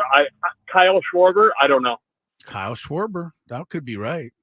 For all I know. It is right. It is right. Way to go. Someone on the chat said Grish. Charles. He said who? Grish. Grisham. I wonder where Grisham actually ranked in that a great category. question. It's sure. It feels like it. We had to live with Grish. We didn't have to live with Schwarber. That's a good get, though, Charles. Well done. That is a really good get. All right, here we go. Question number 3 for the qualification in Las Vegas. Trying to extend my losing streak for 3 days in a row. This is really difficult. So sorry, Chris, but who is the oldest Hall of Famer to start on opening day at the age of 46?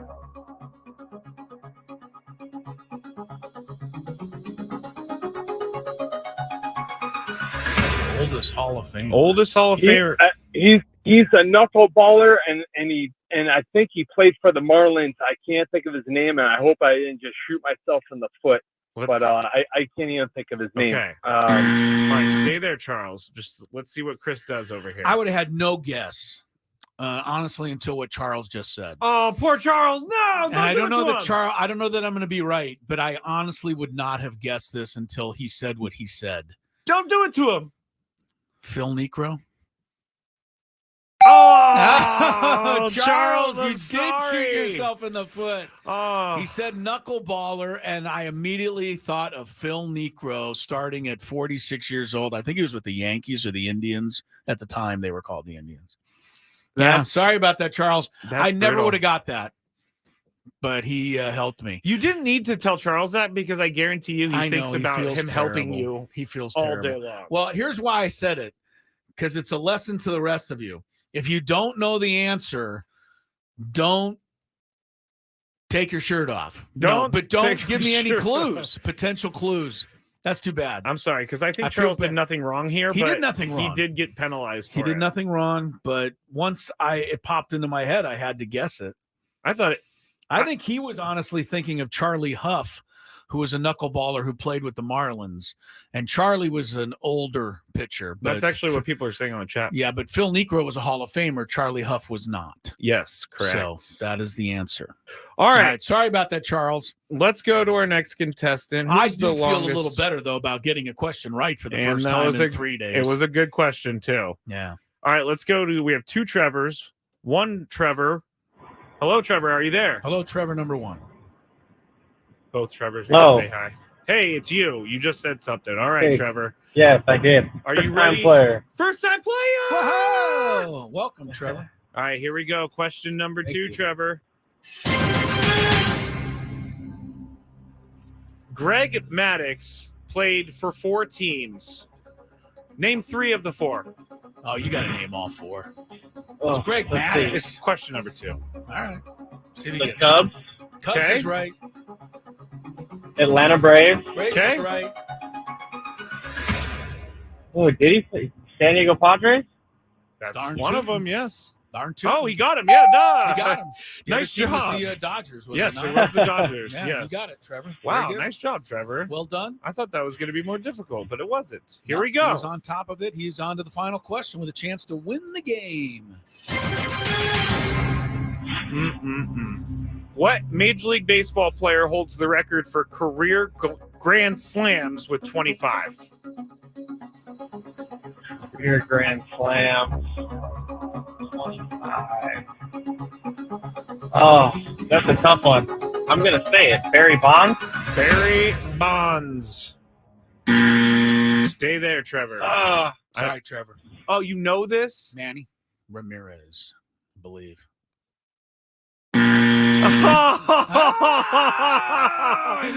Wow, Trevor.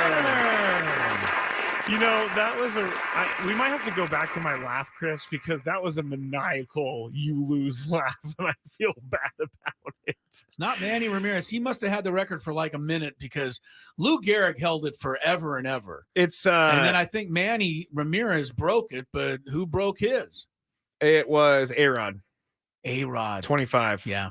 So No, stay that's there. right. I got the wrong guy. Stay there, Trevor. I'm going to Very get your good, information Trevor. in the break. Good for you. You're a winner. You might go to Las Vegas. I think overall my slump continues. The only reason I got one right is because Charles in charge gave me a clue. That's okay. You reset the clock.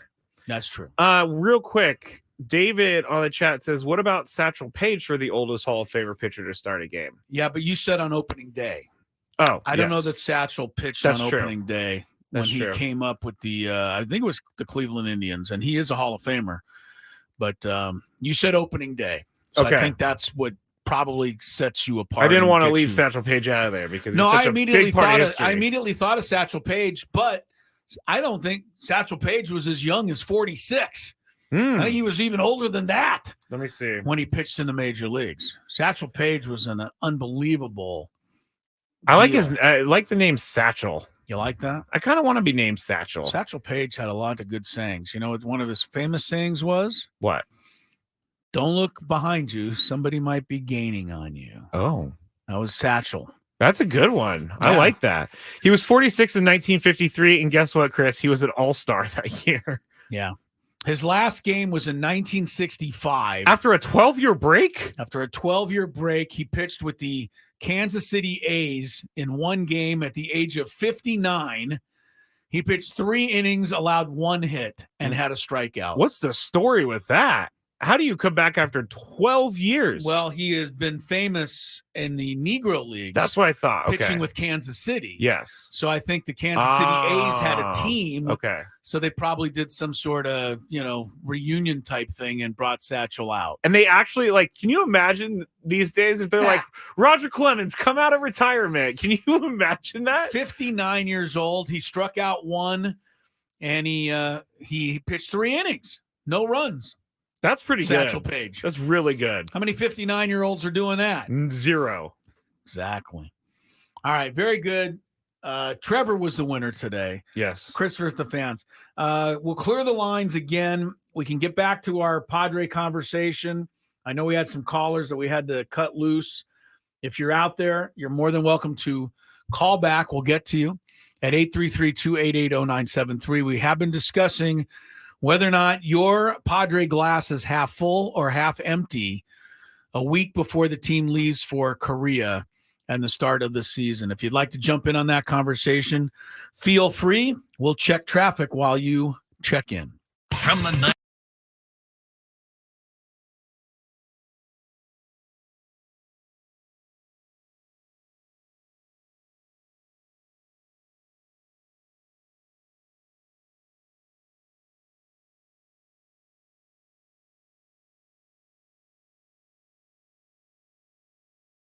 Skinny Crisello here for SD Fat Loss.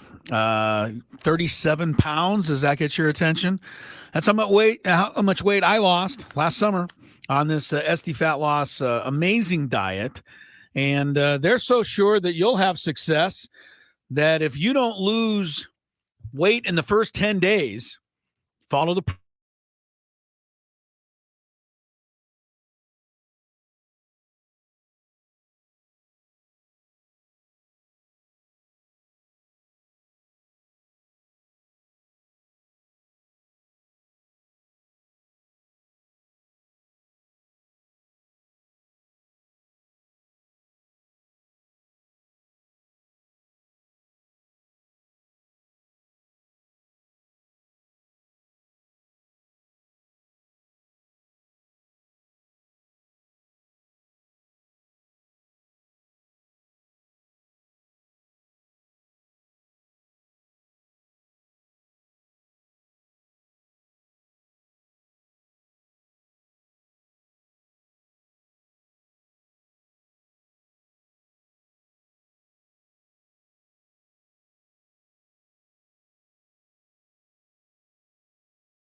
This segment on Gwynn and Chris is brought to you by my good friends at Spiro's Mediterranean Cuisine. If you love Mediterranean food, make sure you try Spiro's. They've got the authentic stuff.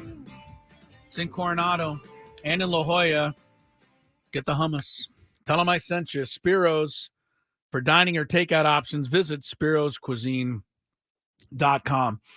We told you earlier we're going to give away some Aztec basketball tickets for tomorrow night's season finale against Boise State. And who wouldn't want to be there to honor Jaden Ledee on senior night and Lamont Butler and the other kids who are all playing their final home games? So big time prize. Stay tuned for your chance to win. I guarantee you people are dialing right now. So, because I said that? But it's okay. Not now. I can't help that. No, we got to promote them because because these are big tickets. So keep listening because you will know when we are giving away those tickets. Derek and La Mesa, hey, welcome to the show. Thanks for calling Aztec back, for life. Derek. Aztec for life. That's right. Away, Derek. What do you have on the Padres right about now, a week before they leave for Korea? Feeling good or not so good? Hello, we're baseball guys, man. I feel good about this team. I think we were a little bit cocky last year, honestly. I think the young kids, like, this works. Look at the World Series last year. It works. Diamondbacks were very young. Rangers were a little more veteran, but had young guys. It can work. It can, yeah. I know what you're saying, Derek. I think we're not going to really know how the mixture of this really plays out until we, see what happens. Some teams just have a little extra oomph. Some teams never seem to find that. Last year's team certainly never found it. I think this year's team has a chance to do that, but the questions I have are fair. I'm not even as worried about, if you're going to start Merrill on opening day, you're going to start Tyler Wade or Matthew Batten in place of Manny at third until he's healthy. You're going to go with Profar and Azokar. But the Padre bench, it's got to be a huge question mark. And you need bench. We all know that. And the depth in their starting rotation. Look, we know what you're going to get from Darvish and Musgrove. We think we know what we're going to get from Michael King. We have no idea what we're going to get from Brito, Vasquez, Waldron, Pedro Avila, whoever fills those other spots. Yeah. We just don't. But there's a lot of questions. There are. And I think some people are, whether they're overreacting or just reacting to the trade of Juan Soto, the loss of Blake Snell, the loss of Josh Hader, and thinking you subtracted 3 of the best players in baseball. Still got 6 or 5. I don't know what you mean. Like you still got good, really you good have players. some left, but Yes. you subtracted 3 of the best. Yeah. So how can you be even as good as you were last year? If you subtract 3 of the best players in the league. I don't have an answer for you. Right. That's what a lot of people are saying. But I do believe what Derek's saying. I do believe in the newfound vibes of spring training being there. And I see it. I see it on the chat. There are a lot of people blaming Bob Melvin for the vibes last year. And he is the manager, so he is the guy who sets the tone. But I don't think it was Bob Melvin's fault. I don't. The only reason I can say that I don't think it was Bob Melvin's fault, because I don't know. I'm not there every day. True. But Bob Melvin, to me, is the same guy who had amazing vibes the year before. True. So what happened? What happened? Did he just forget? Losing is hard on everyone. Yeah. I don't think he forgot. I just don't think last year's team had the right mix. Whatever reason. And they lost all those close games. Derek, thanks. Thank you, Derek. Let me get to Mario, because I know he was on the line earlier. Mario, thanks for joining us from National City. Hey, fellas, thanks for having me. Yes, sir. You hear me pretty good, or? Yep, you're good. Okay, that's great. So, you guys know my track record. I'm a diehard, a real diehard, not them guys that say they're diehards and they're really not. But anyways, I'm totally optimistic, like I am every year. I'm saying this. Fernando has an MVP-like season, or if Merrill can have the Rookie of the Year type season, we're on our way, fellas. I like it, Mario. Thank you, Yeah, Mario. absolutely. Well, you gotta think that way because we have all the other pieces. I mean, Profar's back, and you got old boy at second base. He's got, I don't know if he's got a chip on his shoulder or something to prove, but I think it's gonna be some type of a breakout season, and then you can't forget about Camposano. I think Camposano's gonna carry the team. We need different players every day. That way we can come together as one. That's how baseball works, Mario. Thank you. That very really much. is how it works, too. Appreciate your call. When you have a championship season, it seems like somebody steps up every day, and it's almost always somebody different. You don't know about Jackson Merrill. We hope. But I'm going back to 2018. Ronald Acuna at that moment was just a great prospect. Mm-hmm. Going to be one of the best players in baseball. Yeah. But going into that season, he hadn't done anything, right? Yeah. Won Rookie of the Year. A few years later, he's MVP. Has to start somewhere. I just got a text from a friend, Jeremiah, saying that what if ... what if ... Soto was a clubhouse cancer? We're going to find out this year. No, we're not. Yes, we will. No, we're not. If they have a good season this year, what are we going to automatically How do you know subtract that Soto was the problem? How do you subtract one of the best players in baseball and get better? We said that. So no, you're making an assumption that's not fair. It's I, not fair. I don't know. And you're talking to the guy who never sticks up for Juan Soto. I know. I am surprised you team, are not jumping on that. But if this team has a good season, you can't then conclude that Juan Soto was the problem. Again, Juan Soto was on the team the previous year down the stretch when they made the playoffs. Yeah. And made it to the championship. I know. And I'm not calling him that. I was just proposing the question. Yes, you are. No. Juan Soto one time hit me in the leg with his chair on accident. And he hurt me, Chris. So I'm never going to forget it. It was an accident, but he dead-legged me with his chair.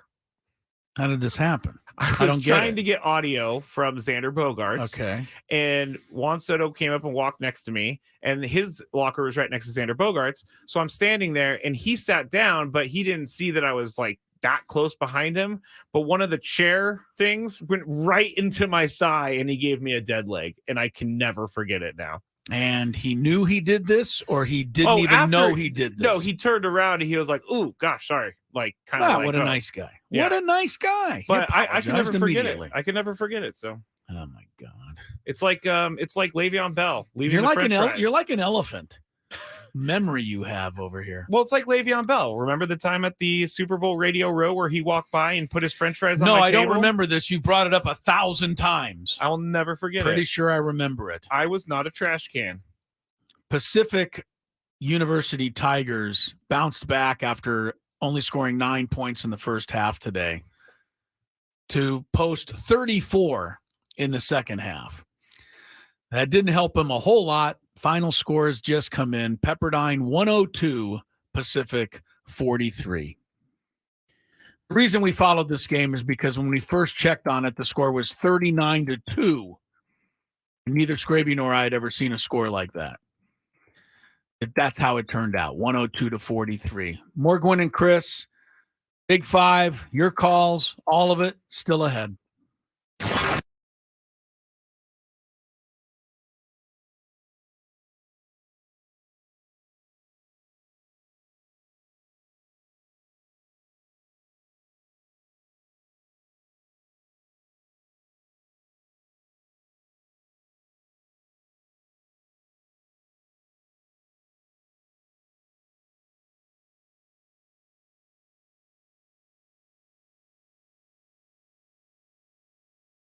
Hungry Chrisello here to talk about Spiro's Mediterranean cuisine. If you like Mediterranean food, hummus, warm pita bread,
6 to 7 here for your enjoyment Last and one of the entertainment. week, unfortunately. Yes, tomorrow we got a Padre game that we're broadcasting at, I believe, 5:30. Yes. Tomorrow night. So Yes. our show will be cut a little short.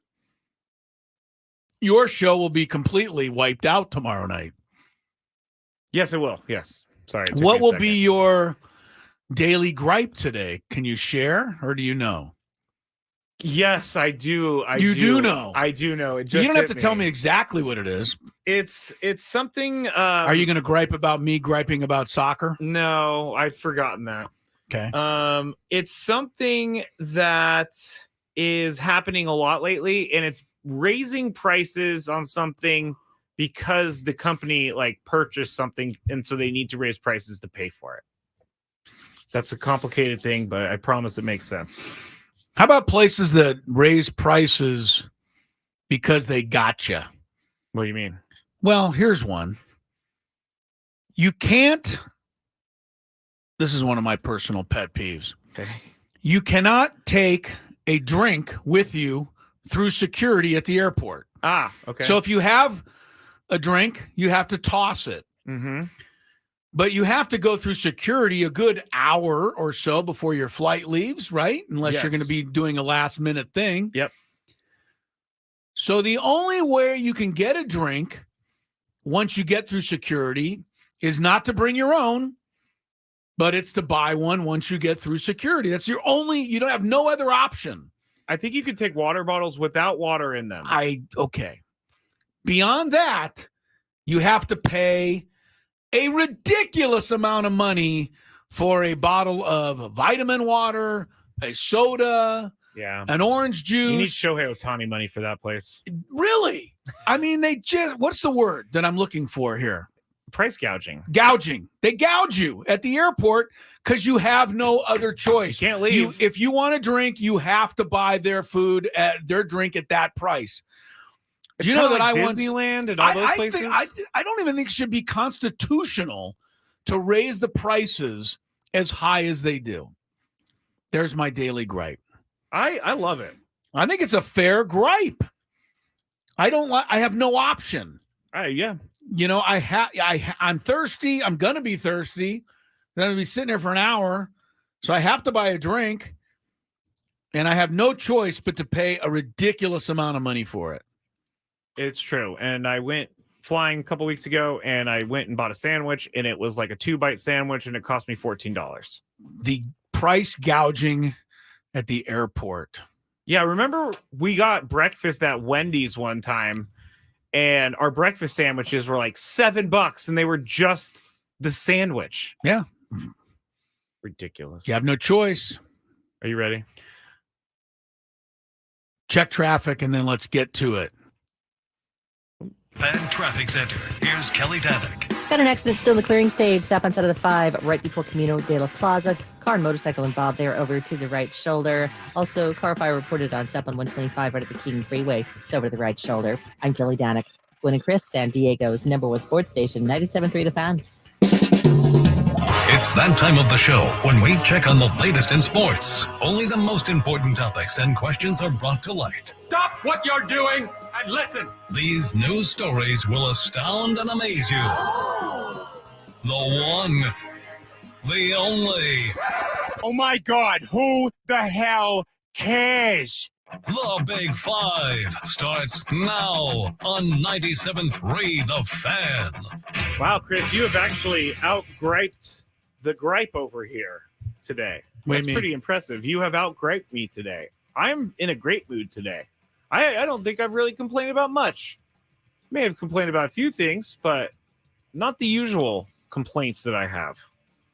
Are you feeling okay? Did you get enough sleep last night? I'm in a mood. He is. That is for sure. George is getting angry. All right, here we go. Number 5.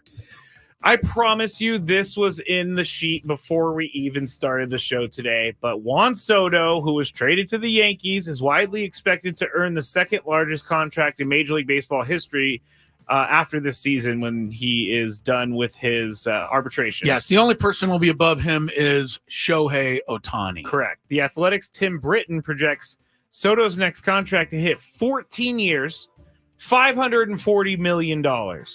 Chris, how many World Series titles does that buy the team that pays it? Alone? 0. Okay.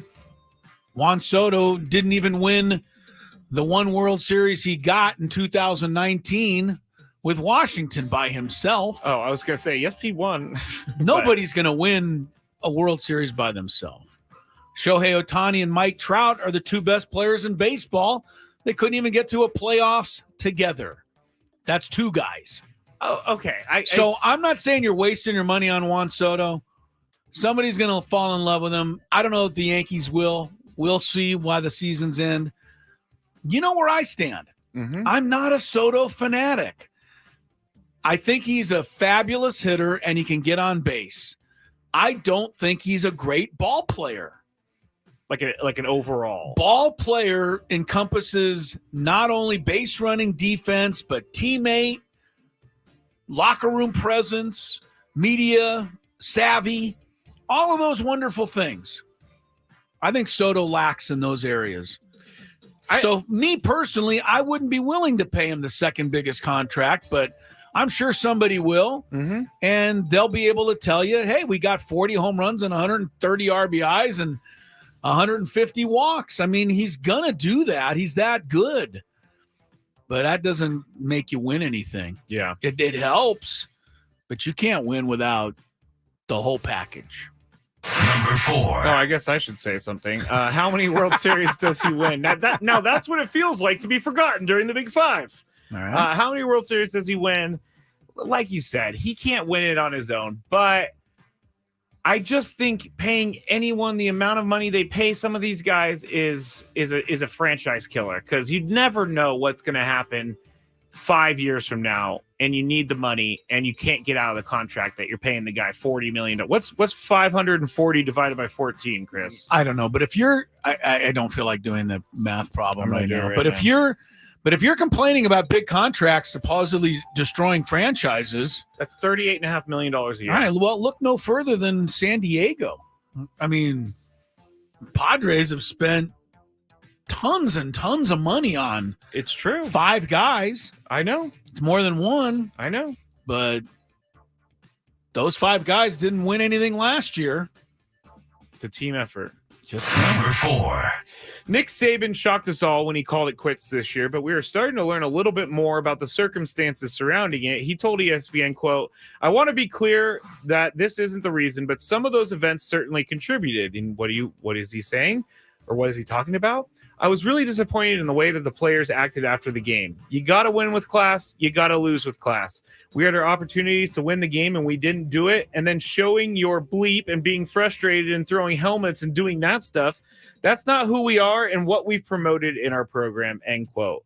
Also, I was reading about some of the discussions he had with the athletic director, and after 2022, he said this job's getting real hard and we're going to have to go year by year on this because he's not sure how long he wants to go. So I'm up first. Is this just an old guy thing? Part of it is an old guy thing.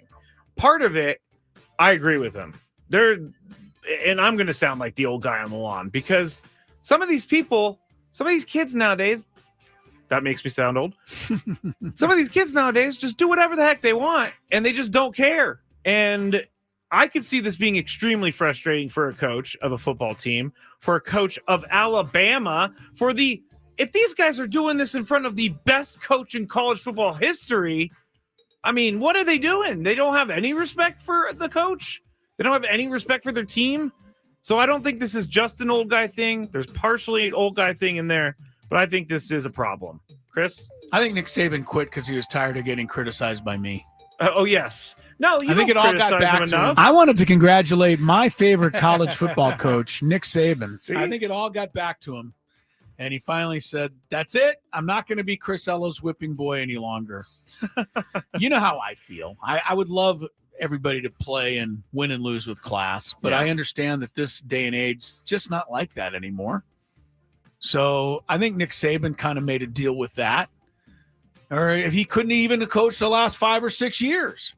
I mean, it didn't just start after they lost to Michigan in the Rose Bowl. Yeah. This kind of selfish, look at me behavior is the way sports is now. It is kind of shocking to see an Alabama team doing that. I mean, you Nebraska. Believe me, Bill Belichick had to make the same concessions. And I think the NFL is different. And if Paul Bear Bryant were coaching Alabama now, those players would be dead. No, he'd have to make the same concessions or he wouldn't compete. Paul Bear Bryant was smart enough to realize when the USC Trojans came to Birmingham with a lot of African-American kids in 1970 and beat an all-white Alabama team badly, Paul Bear Bryant was smart enough to realize, hey, I better get some of these African-American athletes on my squad or I'm not going to keep up. All right. If you're an old, Vince Lombardi could not have it his way or the highway anymore. No. It just doesn't go that way. It doesn't work that way anymore. But at the same time, be better. Number 3. Or maybe not be better, but just don't throw your helmet after a loss. Netflix is coming out swinging in the world of live sports. Mike Tyson, the scandal-plagued former heavyweight champion, according to the article I read, I had to put that in there, will go head-to-head with YouTuber-turned-fighter Jake Paul in a boxing mega event that will stream live exclusively on Netflix on July 20th. Chris hit it earlier. It's going to be at where the Cowboys play in Arlington, Texas, Cowboy Stadium. So, Chris, this is boxing now. Celebrity fights. Can professional boxing become respected again? It can, but they're going to have to create some stars that are as big as names like Mike Tyson and Jake Paul. I mean, this is what, an exhibition celebrity fight? Yes. If you put the heavyweight championship of the world on at the exact same time on Hulu, which boxing match do you think more people would watch? Jake Paul and Mike Tyson. For sure. Not even close. Yeah, I that's what I'm watching. I can't really stand that Jake Paul is I'm being a real big hater right here, but Jake Paul is being pushed along by the media a little bit, and the media loves him because he brings in eyes and ears and numbers. Okay. But I don't know. Are you done with your answer? Yeah. Okay. I don't know that boxing can be bigger than celebrity boxing. Professional boxing, celebrity boxing, two different things. I don't think professional boxing can become bigger until, like you said, they need a superstar. They need someone like a Caitlin Clark of boxing because everybody will start talking about you again. So I think that's what they should do. Bring a Caitlin Clark of boxing. Bring Caitlin Clark in the box. All right, the medical director at the Grossman Burn Center at Research Medical Center in Kansas City said 70% of patients who were referred there for frostbite injuries suffered during that cold game in January are now being advised to schedule amputations. Majority of them are Chiefs fans who attended the team's frigid playoff game, which ended up being the fourth coldest game in the history of the NFL. But they're saying, some of these people are saying the NFL needs to carry some responsibility for this. So I'm up first.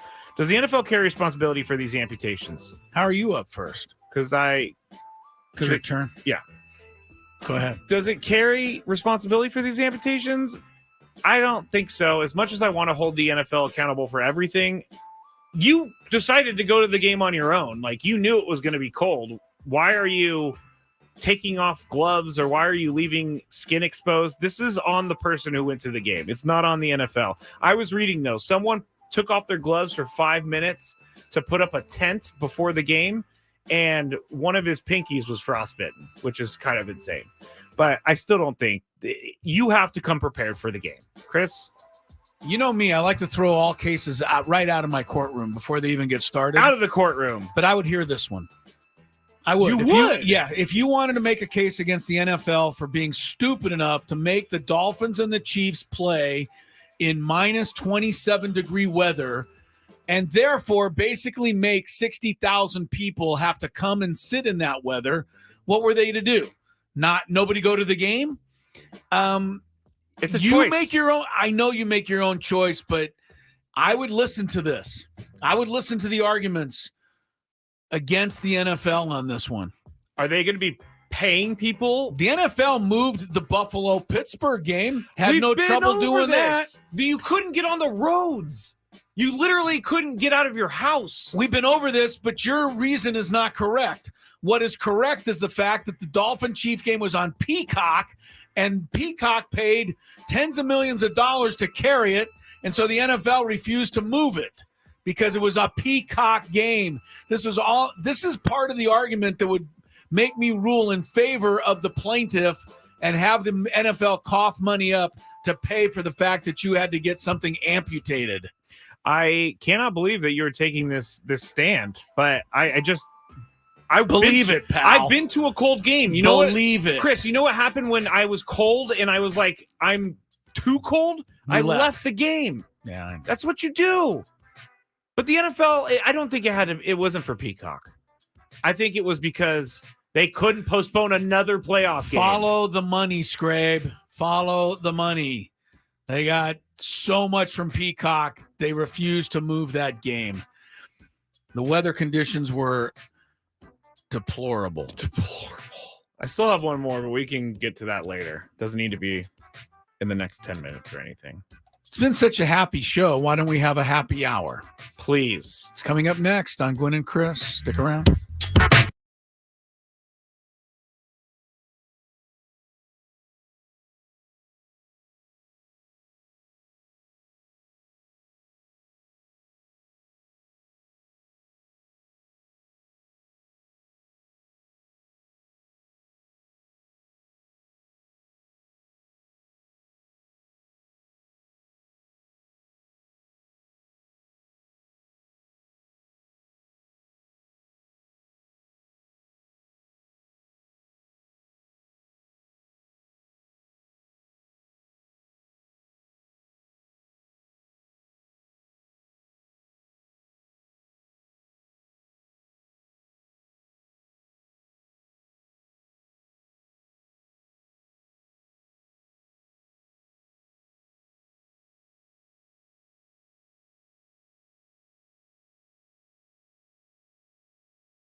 So happy for the happy hour.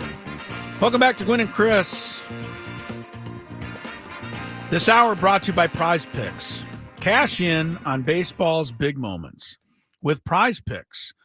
That's America's #1 fantasy sports app. Use the code KWFN for a first deposit matchup to $100. Prize Picks. Pick more, pick less. It's that easy. Speaking of fantasy sports, Crisello, Matt Skraby here on Gwynn and Chris, 97.3 The Fan. Tony Gwynn Jr. idle today. But speaking of fantasy sports, Skraby is all up in my business here. Trying to get me to join his fantasy baseball league, a league that you miraculously won last year. It was stiff competition. Just a good baseball mind took me to the title. You know what's funny is earlier today he was telling me, I just joined. These people all stink. That's not it's like what the I said. easiest They're competition ever. They're all listening. I did not say that. He said that. I did not. He said you guys were just anybody could win. No. There's a piece of cake. They didn't pay attention. They didn't know what they were doing. I said there were certain teams in the league where if you did not win 8-2 or 9-1, it was basically a loss. Well, that sounds like a pretty good put down to me. Everybody has a bad year in fantasy sports. I have a lot of them. I just happened to win last year. All right. Well, Skraby wants me in his league. I know the people in the league would like me in the league. I appreciate it. It's nice to be wanted. You are in the league. It's not even a question anymore. The name of the stupid league is Skraby's World or whatever. The Kingdom. Oh, yeah. Even worse. The name of the league is Skraby's Kingdom. I didn't name it like Why that. would I want to be in any league that is named Skraby's Kingdom? Because it's a great league. I'm already in a fantasy baseball league. But you hate that league. I hate it because I stink. This is a league. And I admit it, man. I get blown away by these guys every year. They are the most. You think I'm a sports fan? What is like 10 steps beyond what I am, Scrabe? I mean, just an obsessive lunatic. Yeah, lunatic. These guys I play with are incredible. It's so funny during the regular season. Scrabe, you'll go, have you heard of this guy, Spencer Ryan Noda? Yeah, and he's like a minor league third baseman for the, Nationals or something. Yeah. And Scraby go, I heard he's like you should pick him up. He's coming up. Yeah, I heard he's coming up. You should pick him up. I'm like, forget it, Scrabe. They already picked him up 2 weeks ago. I mean, I can never get anybody in that league. There's something about the way too serious fantasy player so good that I cannot get behind. I know. It's just fantasy sports. I know. My wife tells me every year, so maybe it's time you get out of that league. And I said, you know what? There's that competitive thing in me. I've been beaten down by these guys for so many years, that I want to get them one time. Yeah, but it's hard to get them because they're so good. They are. But what I'm saying is I think that it's slightly strange when someone is way too good at fantasy sports. Yeah, these guys are good. Because literally people will leave work. People will do things to go pick up players. People will pay people. I believe I do everything. I change my lineup every day. I look at baseballreference.com or what is it, baseballlineups.com every day to make sure my players are in the lineup. Yeah. I mean, I do everything I think I can do. But I can't keep up with these guys. Yeah. I got to win at one time. I just, I've been in the hunt before. Feels but I mean, good, not the doesn't last couple of years. But I have been in the hunt, but I've never won. It feels good, doesn't it? I'd like to win. But your league, to me, I feel like Tony Gwynn going out to have to play Wednesday night softball. Okay. No. I feel like the reason Tony won't ever agree to do that is that the expectations would be ridiculous. And if he didn't hit a home run every single time at bat, everybody would think he was a failure. Okay, let's talk I feel about like I'm that. getting into your fantasy baseball league, and if I'm just got middling seventh place, it's just going to be a loss situation for me. I don't think so. And if I win, it'll be like, well, we knew it. I tried to get Tony to do the league with us, but Tony said he won't because of the reason of I should win it or technically I should win because I'm a professional baseball player calling games for the Padres. I don't see you guys losing as a bad thing because fantasy sports is the weirdest thing in the world. You could have the worst team end up in the playoffs and win. So there you go. Well, I haven't signed up yet. Oh, our guy Brandon, who's in the league, he just chatted. It's okay, Chris. It's my first time too. Well, you better. Yes, if you but bail on this league, I will be angry. But Brandon, nobody is going to.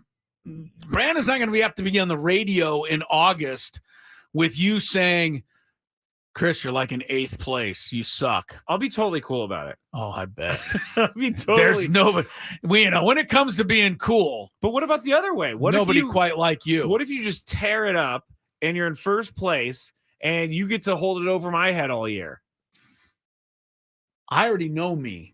And if I'm in first place, I'm going to feel like I'm supposed to be there, and I'm not going to have any say over you.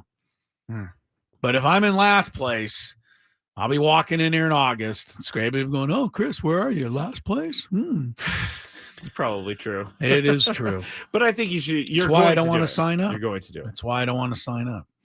Eric is out there still on the phone. We were talking about the Padres earlier. Eric, thanks for waiting. Did you want to chat Padres, or is that kind of where you're still at? Okay, good. Where are you? Yeah, we'd love Good. to. Good to talk to you guys actually this way for the first time. Yeah, he's our I think Chris versus the fans. my radio hasn't.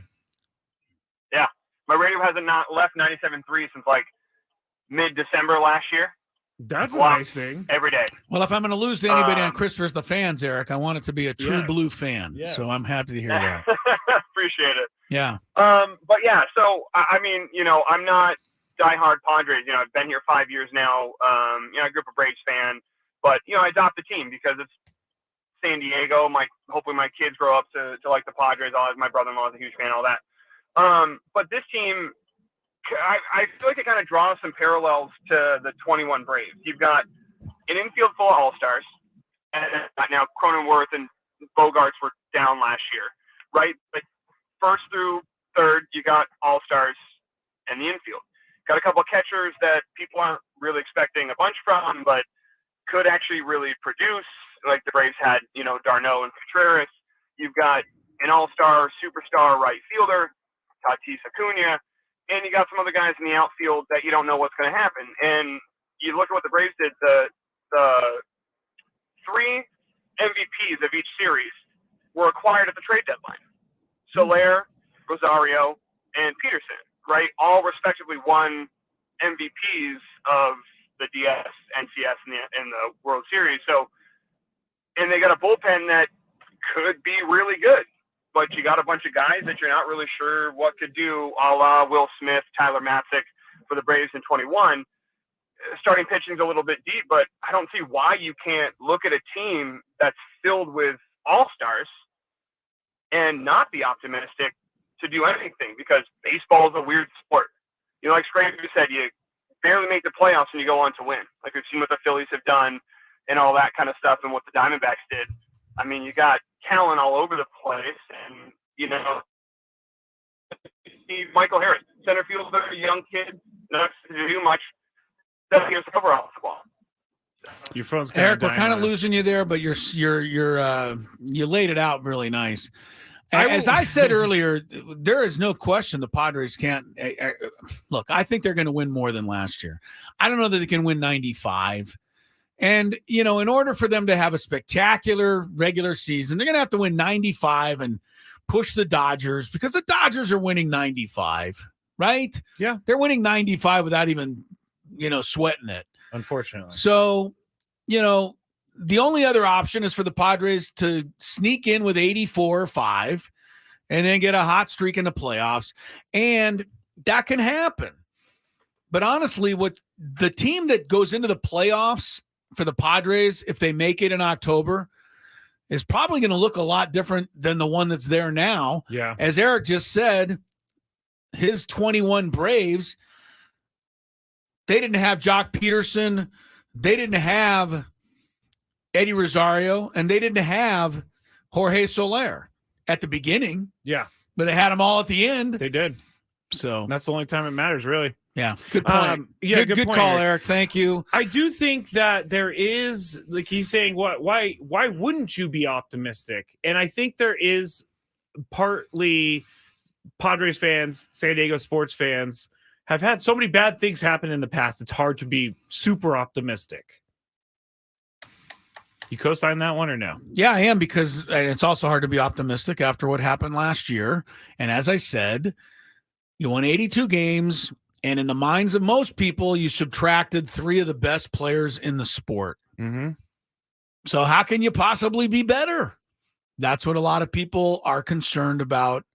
And I think that's a fair concern until we see what happens starting March 20th. Yes, 3 a.m. Yeah, 3 a.m. Scott, San Diego, welcome to the show. Hello. Hello. How are you? How are you? We're good. What's going on, Scott? What do you got? Good. Can you Sorry? Can you hear me? Yes, very well. I'm calling to comment on AJ Perella and the GM job. I think that's the thing that's determinative, because it seems like he's over managing with this head guy leaving to the Giants. I remember when he was doing the same type of thing when he had Green, saying that Green had more than enough pitching to take it all the way. And of course, anyone who knows baseball knew that they didn't. So you're saying AJ Preller is why they're in this issue right now? I would say if you have someone micromanaging, a good manager's not going to come here, and we probably had a good one leave for that very reason.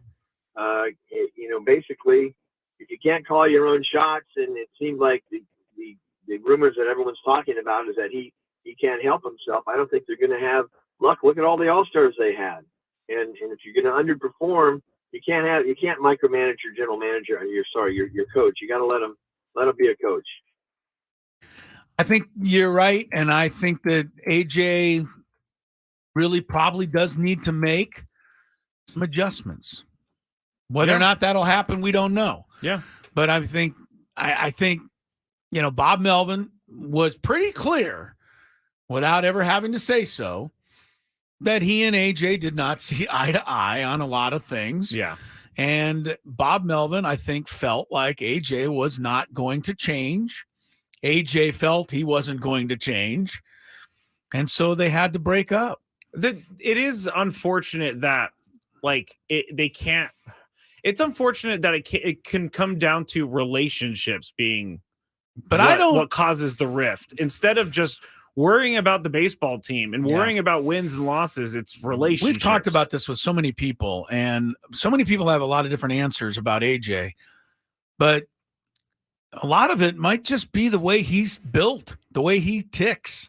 True. He's not ever going to be a guy that gets 8 hours of sleep. He may look under every single rock in the desert, but he may also he's going to have an look idea at you while you're looking under rocks. Yeah, he's going to have an idea of how you should manage the team. I think in a perfect world, he would let his manager manage, but I don't know if that happens. Scott, thanks. Very good. And there are managing and general manager partnerships that do work. I mean, there are a lot of them out there. They work together. They have to work together. So I can't. Anyway, I'm not going to go down there. All right. Here we go. Before we go to break, I'm going to give you an opportunity right now to win tickets to tomorrow night's Aztec Boise State basketball game at Viejas Arena. It's a nice prize. It's senior night. They're going to honor Ledee. They're going to honor Butler. There's a lot of great players. You're going to want to be there, not only to see the game, but pay tribute to all these kids that have given us a ton of thrills, not just last season, but this season as well. You're going to have to call in to win, and you're going to have to answer a question. You know the number, 833-288-0973. If you're dialing right now, you're wasting your time, because Skraby's going to hang up on every single call. Right now. Yeah. He's going to hang up on every single call until I actually give the question. So you're going to have to listen to the question, so don't even bother to start dialing. You asked me earlier on Chris vs. the Fans, what player had the most grand slams in history? Yes. I confidently said Manny Ramirez. You did. I got buzzed because the actual answer was Alex Rodriguez. Mm-hmm. Only 4 players in the history of baseball have hit a grand slam in their very first major league at bat. One of those 4, I know, played most of his career with the Padres. Oh. One of those 4 played most of his career with the Padres. I don't know then. Grand slam, first major league at bat, spent most of his career with the Padres. You name that player, you're going to the Aztec game tomorrow night against Boise State. Is this first major league at bat? Yes. So it's their debut. It's not like first with the team. First major league at bat. I don't know how to be clearer about that. Okay, I'm sorry because I thought began your career first day. Okay, this major is leagues. not an answer, but Brandon Drury came to mind because he hit a grand slam in his first Padre at bat. Yes, correct. That's not the question. All right. Grand slam, first major league at bat. 4 guys have done it. One of them spent most of their career with the Padres. First person who gets that goes to the Aztec Boise State game tomorrow night. You guys are good. Somebody will get it. 833-288-0973. Let's check traffic while you're guessing. Hold on.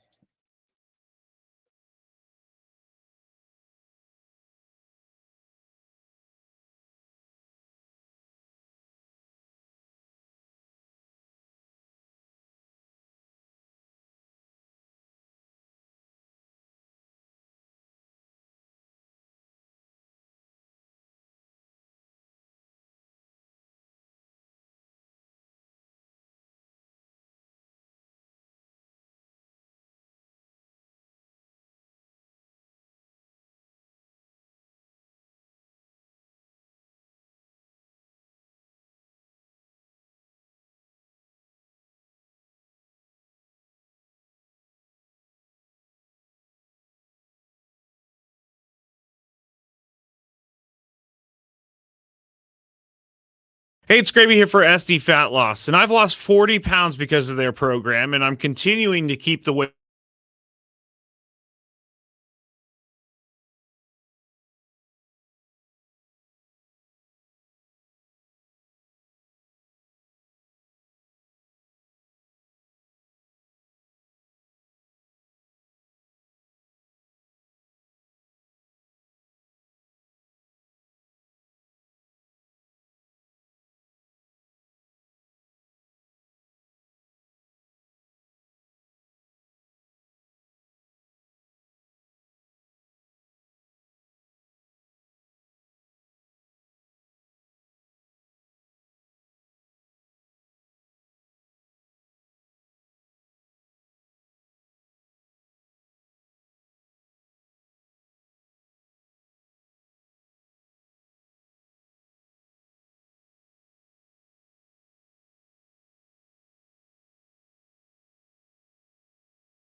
You okay over there? Yeah, I'm good. Okay, good. Chris Hello, Matt Skraby, Gwynn and Chris, 97.3 The Fan. That was the cheer every time this guy came to the plate when he was a Padre. He was one of 4 players in the history of baseball to hit a grand slam in his first ever major league at bat. He did it with the Cleveland Indians. Soon thereafter, he became a Padre. He hit 87 career home runs, and he hit most of those with San Diego, 59 of them over 3 years. Speaking of the old third baseman, Kevin Kuzminoff. That was the answer. Gabe came up with it. Good on you, Gabe. You get to go see the yeah. I knew that they would get this. This was not a brain teaser. All of my guesses were wrong, by the way. Yeah, you had a lot of guesses. They were off target, but you probably weren't following the Padres as closely back then. What year was this again? 07, 08, 09 is when he played here. Oh, those are prime and drinking years. Those are, for drinking for you and Yes. losing for the Padres. Yes. They didn't win in too much of anything. I don't really remember when those Kuz was years here. anyway. So, But, the Kuz hit a grand slam in his first major league at bat, one of 4 players in the history of the sport. Gabe got it. He'll go see the Aztecs play Boise State tomorrow night. Good for you, Gabe. All right, we have a little fun in store for you in this segment. I believe the name of this segment, as so named by yours truly, is 30 Mile Zone. If you don't know your sports gossip, can you really call yourself a sports fan? It's time to bring together sports and celebrity gossip. We call it the 30 Mile Zone, mainly so we don't get sued by the real company. On 97.3 The Fan. All right. By the way, people know this. 30 Mile Zone is my favorite television show now. I can't watch it. Now that Better Call Saul has gone off the air and hasn't that Breaking been off the Bad air is for over. years? Curb Your Enthusiasm is winding down. Haven't all these shows been off the air for years? And not Curb Your Enthusiasm. I know that one's out right now. Better Call Saul went till like 2022, maybe. Really? Yeah. Okay, I didn't know that. Yeah, Breaking Bad ended quite a long time. Yes, it did. All right, so we are going to get into some of the fringe stories that we don't usually talk about. But if you love Mediterranean food, try Spiros for authentic Mediterranean cuisine in Coronado or La Jolla. For dining or takeout options, visit spiroscuisine.com. We talked about the frostbite, and I think we've talked about it enough. Chiefs fans suffered frostbite at the playoff game, and the doctors are now recommending amputations. And so we were talking a little bit earlier. Does the NFL hold any responsibility for this? Do they need to You're pay damn medical right bills? they do. Do they need to step in and give a new hand or something like that? I think they got to pay people for the pain and suffering, as it were. Well, next time, don't take off your glove in a negative 27-degree wind chill so you can put up a tent. I'm sorry, did every single person who got frostbite get so because they took off a glove? How do you know this? Well, because I read that specific story. And the guy's hand looks pretty bad, and he's going to lose his finger. Gotta say, it does not look good. I mean, that's why I said I can't make a ruling on that story yet, but on that situation. But I am allowing it in the courtroom.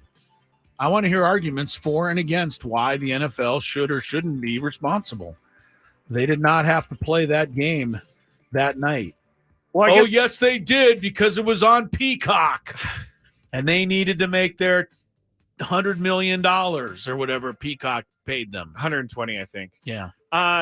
Yeah. We'll let the court. We'll let time figure out what's going to happen with this. But I'm sure we'll hear about all these people with the amputations. You go to a football game, you come back with less digits. Yeah. On your hand. Yeah, that's kind of scary. I would not have gone to that game, even if I was a possessor of tickets. And you know what a Dolphin fan I am.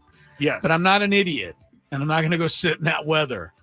But a lot of people are, and I think the NFL has to take some of the blame. Taper said, did the NFL offer refunds to the Chiefs game? That, to me, is the biggest factor. I don't believe they did, because they held the game. Like, if you didn't want to go because If it you was too didn't- cold. Yes, hey, that's a very good question. See, this is why I want to open up my courtroom to this one. All right. Next story, But I'm not here- opening up my courtroom until you buy me my wig. You're lagging on that. I am. I haven't even looked, to be honest. I got to do that later. Get with it. So there's a starting quarterback in the NFL that has done something with his facial hair that has made fans lose their mind. His name, Jalen Hurts, Eagles quarterback, shaved off his goatee, and no one can handle it because he does look different, and he looks much older for some reason. If you want to see these pictures, go to TMZ Sports to see them. But I actually had a friend tell me that she is really upset that he shaved his goatee, and she's not a goatee guy, but he was the only man, according to her, in the world that could pull off a goatee. Jalen Hurts. Yes, she said he looks 39 years old. He looks much older without the goatee. Yes, he does. Interesting. Here, have you seen it? Yeah, I thought you were did. on the website. So. No, I did look at it, but But yeah, fans want him to grow it back, and the goatee. This is from a fan. The goatee gave him a harder, no nonsense, don't bleep with me look. Yeah, whatever. I don't think that was a part of it at all. We can get a colonial wig on Amazon.com for $19. Order it right now, Chris. Let's go, Skraby. I don't even know what it looks like, but order it right now. This one looks pretty funny. We got to get it. It's a 2-piece set. I think you get 2. Chris would rock the crap out of an English Parliament wig, says Tape Her. That's what I want. All right, Tom Brady. This is coming out because Apple TV Plus is putting out a documentary, or already has put out the documentary called The Dynasty, New England Patriots. And Darrelle Revis, former player of the Patriots, he played one season for them. This was during the Deflategate years of 2014. Darrelle Revis here's his quote. When Deflategate happened and Tom was the headliner of the whole situation, he addressed us as a team. He was actually bawling his eyes out in front of us. According to Revis, Brady explained he would not ruin the season for his teammates, and all the claims are false. But Brady apparently was most upset because his kids dealt with hecklers at school all the time, which I don't think is cool whatsoever. I don't like that. Yeah, that's the part of all of this that we don't really, have to deal with. Right? When our athletes or celebrities get in some sort of problem, their kids often have to deal with that. I've told this story before, but my brother went to USD back in the day. North Turner's daughter was in one of his classes, and when they would lose, the Chargers would have a bad loss or something like that. She would show up to class, and people would taunt her, saying, "Oh, when's your dad getting fired?" I'm like, really? That's so weird to me. It's very weird. Anyway, yeah, I'm sure coaches get it a lot. Right? Oh, I'm sure. Yeah, I'm sure. Coaches' kids. Now, the referees... Especially if the team's losing a lot. Yes, that is the worst part for them.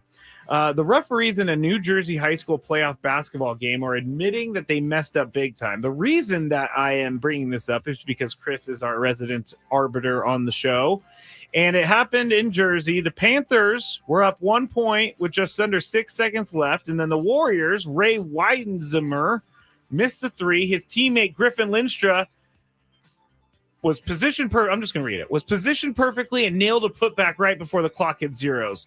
Warriors win, right? Everybody's running around like crazy. Warriors put it back in with 0.4 seconds left. But you know what? The referees waved it off, Chris. They said it didn't go in. They said it didn't go in. They said the clock expired before the shot was off. But there are many replays clearly showing that there was time left on the clock. Now, Chris, how do you handle this thing? And I'm being serious. How do I handle what? No, how do you handle, because you can't go check replay. There's no replay. Right. So if you realize after the fact that you made a bad call, are you going to apologize for it? Or are you going to just go on with your life? What are you doing if this is you? Well, first of all, I'm getting it right. I mean, this is not, to me, it's not one of the most difficult calls we have as an official. Mm-hmm. There's a buzzer. Yeah. Oh, yeah. You're looking at the ball. Is it in the hand or did it leave the hand before you hear the buzzer? One or the other. That is tough. It's safe or out. It's inbounds or out of bounds. Get it right. If you get it wrong, Too bad. I mean, you make that call, you run off the court, the game's over. You're back in the locker room. You don't have any reason. You don't have any ability to look at replay. Yeah. You got to believe in yourself. Now, somebody shows you later, you missed the call. It's a hang with them. Man up. Well, you can man up. What are you going to do? You missed the call. I don't know. I'm surprised that they don't have some sort of replay in high school. Don Denkinger, missed the call at first base in the 85 World Series, and the Royals won because of it, and the Cardinals lost. Everybody saw the replay, but they didn't have replay back then. It's a hang with them. That is a hang with them. There's not a whole lot you can do. They missed the call on Andres Galarraga's perfect game. Was that Jim Joyce? Jim Joyce. Jim Joyce took that real hard. Sure he did, but what can he do? It was kind of nice to see, honestly. It was nice. We don't have enough time, but I was going to play the coach, and he's just very upset with this whole thing. So his team goes down. The coach who lost the game. Yeah, sorry, yeah. Yeah, well, welcome to the unfair world in which we all live. Not everything is done perfectly right. Yeah. So there we go. Oh, wow, we're way past time. I know. Skrabe. A What are little you doing abridged here? version of 30 Mile Zone. Gwynn and Chris comes back with one final segment. Stick around.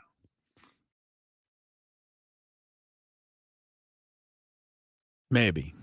I'm playing something, but it's not playing. All right, let's try it again.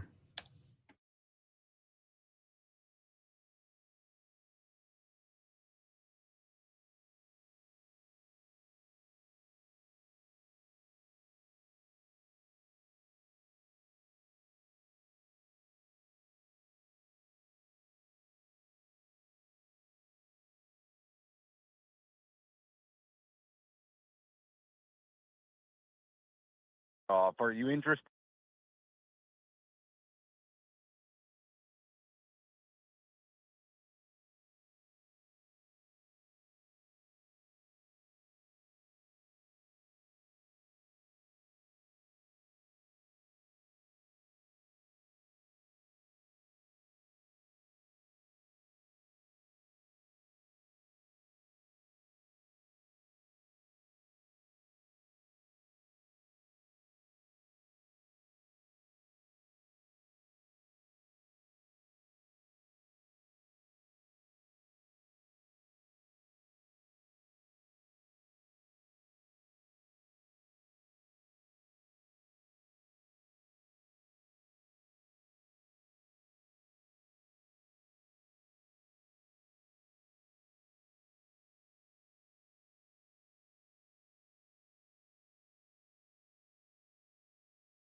All right. Did you hear the beginning of the show today? Bet you're sorry you missed it. I'm not. Especially if you're a soccer fan. Yeah, that's why. I had my way with soccer earlier. You didn't have your way. It had no choice but to listen to you. Yeah, that's true. Welcome back. It's Gwynn and Chris Crisello, Matt Skraby today. Odyssey Palace. Skraby's got the Chronicles coming up next.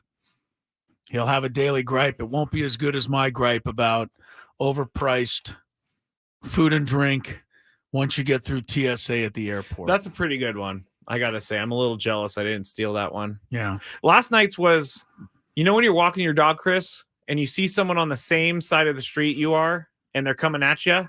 Okay. Whose job is it to move? Like, you're playing chicken until one of you goes across the street. And so I think who has to walk across? Why does somebody have to walk across the street? Because your dog's going to bite them? No, just because it's much easier for me when no other dogs are around. And so I think if you're talking about somebody else walking the other way with a dog, and you have a dog, and I have my dog, so somebody needs to go to the other side of the street. Yeah. What? Who should do that? Is it the person with the bigger dog? Is it the person who? I think it's just you. Me? Yeah, just you. You go to the other side. God, it's such a scene. I walk 3 dogs and they all wrap around my legs and I fall, and it's just such a scene to get me across the street. Kind of a silly gripe, honestly. Oh. Okay. I'm looking forward to today's gripe. I'll tell you in the break because you won't be here later, so. Or not in the break, but Sammy Levit. All right, Sammy Levit was on the show earlier. He's in Peoria. He had a crazy, wild day. He told us about that. If you want to hear about that, you'll have to go back and listen to the original interview at 97.3 The Fan, the beginning. But we picked things up where Sammy and I talked about the Padres, which is probably what the rest of you want to hear about. And we do that after traffic. From the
Ah-Sung Kim will be at short.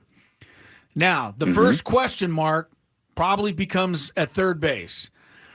Manny Machado has not played hardly any, if any, third base during spring. Am I correct? That would be correct. He's pretty much DH has taken exclusively. he has taken ground balls and thrown, but there's been nothing that would indicate he's playing third base in Korea. So it looks like that's going to be a wait. Yeah. I'm using Tony Gwynn's knowledge with my guess that Tyler Wade will play third base on opening day. He's a left-handed hitter. He's had a better spring than Matthew Batten.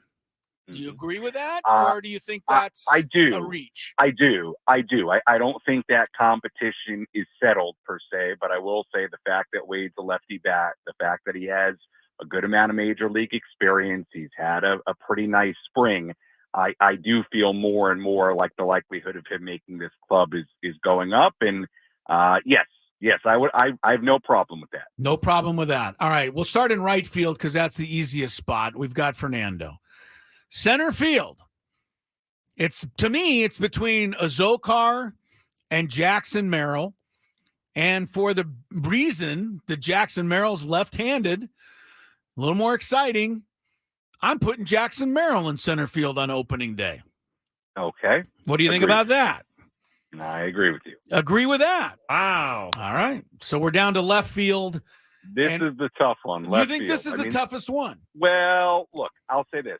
Third base is a tough one because I don't think that's at all guaranteed. The Wade part of it. It could be Rosario. It could be Batten. Both those guys play over there, so there's certainly a possibility. But left field, I couldn't tell you. I really you could tell me a few names and I believe you. All right. Well, I'm going to go with Profar because he's the one legit guy that I know what I've got. Sure. So I'm putting him in left field. And then I got Manny DHing. So that's my 9 for opening day against whoever the Dodgers right-hander is, whether it's Glasnow or Yamamoto. Yeah, I tend to agree with you. What's interesting, even though I said I don't know who exactly I'd put in left field, say this, now that I'm really thinking about it, I may have more confidence that Jurickson Profar is going to be in left field than I do saying that Tyler Wade is necessarily going to be at third base. Okay. Just because of this, just because of the fact that if it's not Jurickson Profar, then who is it? I mean, it's either a Cal Mitchell or an Oscar Mercado, or a young guy like a Jacob Marcy, right? I mean, that's basically what your other options You are. also could put Jackson Merrill in left, and you could start Azokar in center and have Profar come off the bench. I think that's another possibility. You could, but let's read into this, though. Jackson Merrill hasn't played left in a while now.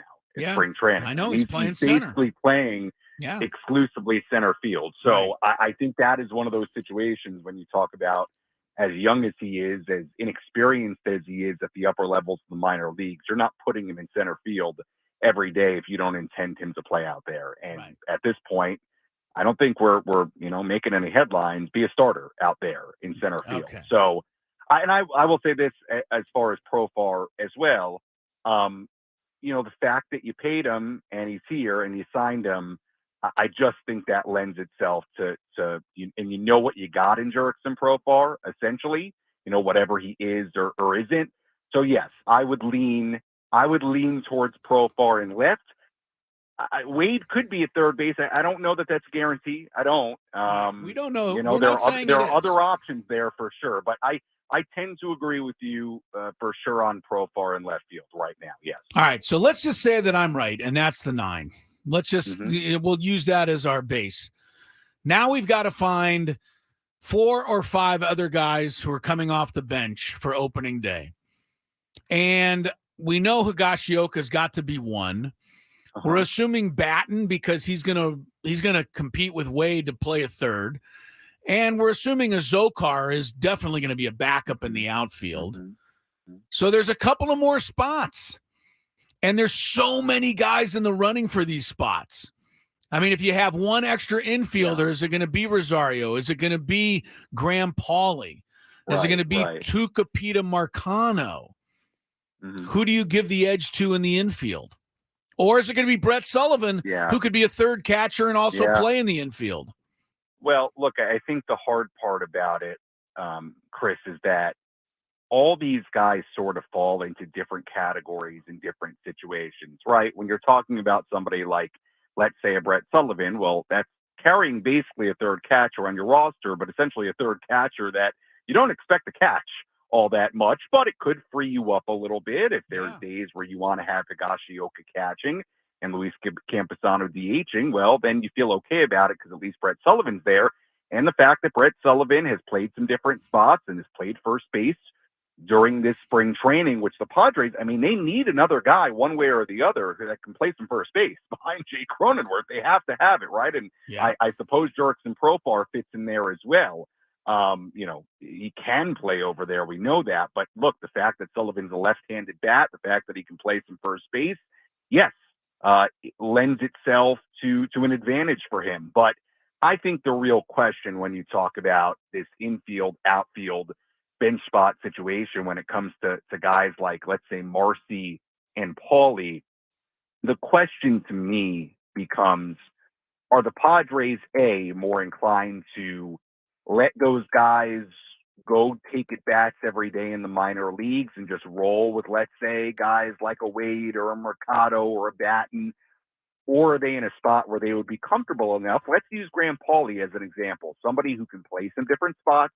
He's played first base at spring training, a place he's never been before. I think that's worth noting and worth reading into because, well, why would he be over there if you're not thinking he could help you out there? But he's also somebody that can play third base. He's also somebody that can play left field, and he's had a really good spring. But I think the question, whether it's him or Marcy, is would you be willing to use them in a role where they're not going to play every day? Right. Because again, with as limited experience as they have in the upper levels in the minor leagues, and that just is what it is. It's a fact. They don't have a lot of at-bats up there at all. Are you going to put them in a position where they're not getting at-bats every day? I'm not sure based on what Mike Schultz said a handful of days ago. I'm inclined to think that the Padres are going to be hesitant to put one of those guys in a position where they're not playing all that much. And I understand that. But that's the question to me. Do they roll that way? And what does that mean for those guys? What exactly does that role look like? Or are they more comfortable saying, okay, Jackson Merrill's going to be the one guy that we take and we're going to thrust into a starting spot, and it's a new position and all of it, and we know all the benefits and possible concerns that come from that, and roll with, some guys that have some major league experience, whether that's Batten, whether that's Wade, whether that's Mercado, whether that's Mitchell, whether that's LaCastro now. I mean, you're right. There are a ton, and I mean a ton, of names outside that duo of Marcy and Paulie that you're considering for those spots. And I know this is a long answer here, but with Paulie, the thing that's interesting to me is, number one, he's had a really good spring, but he can play some different spots, so whereas Marcy, he could play some center. He's played a little left, and he's been out there at spring training. But Paulie, to me, is the really intriguing case right now, because I know the Padres have really liked what he's done. He's a college hitter that has experience, even though he doesn't have a ton of at-bats at AA, and he can play some different spots. So, I think looking at the bench spots is tough right now. And I think it's not only about the production at spring training, what you think you're going to get out of these guys, but I do think in the cases of your young prospects, Paulie and Marcy, it is also about, do you have them in a position where they're going to get at-bats? Because if they're not, that's kind of a problem. It really is for guys that you really may rely on moving forward, whether it's in the next couple of months or later on this year or in the next 4 to 5 years. I mean, you have to be very careful with that. So, Chris, with a week to go until they head to Korea, I don't know that many of those answers yet are very clear.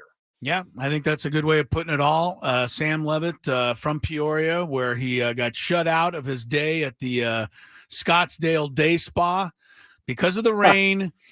I really want to know whether you get your money back.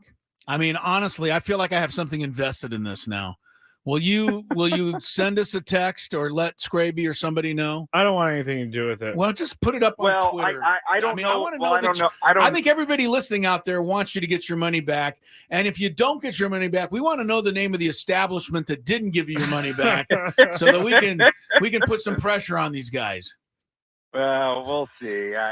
Maybe one of those scenarios where I just made an error, because I will say on the website of this company that sells these resort passes, it literally has something about bad weather, and it says something to the effect of, "Hey, you got to check the forecast before you go." Yeah. So they may be primed to shut you down on that. But I'm not. If all else fails, Sammy. I may be summoning your wife for some help. We'll see. I'll just send me a note, and I will get her on the case. Sammy, thanks so much as always. We'll talk to you in the next few days. Take care. Enjoy the rest of your off day. All right, see you guys. Sam Levitt, he never got back to us. I don't know whether he got his money back or not. If you want to hear the whole story, like I said, you can hear the beginning of the interview at our website, 973thefansd.com. This in from the Dodgers.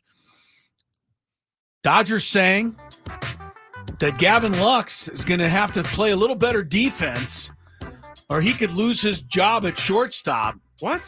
Dodgers had Miguel Rojas there last year. Rojas doesn't hit as well as Lux. But the Dodgers don't care. They got enough hitting already. That's true. They might go with Miguel Rojas at short. Gavin Lux is not a sure thing. Wow. Something to keep an eye on. Padres-Dodgers open the season less than 2 weeks from today in Korea. Skraby's Chronicles are next. Thanks for being with us today. We'll talk to you tomorrow at 2 o'clock. Gwynn and Chris on 97.3 The Fan. So long. Bye.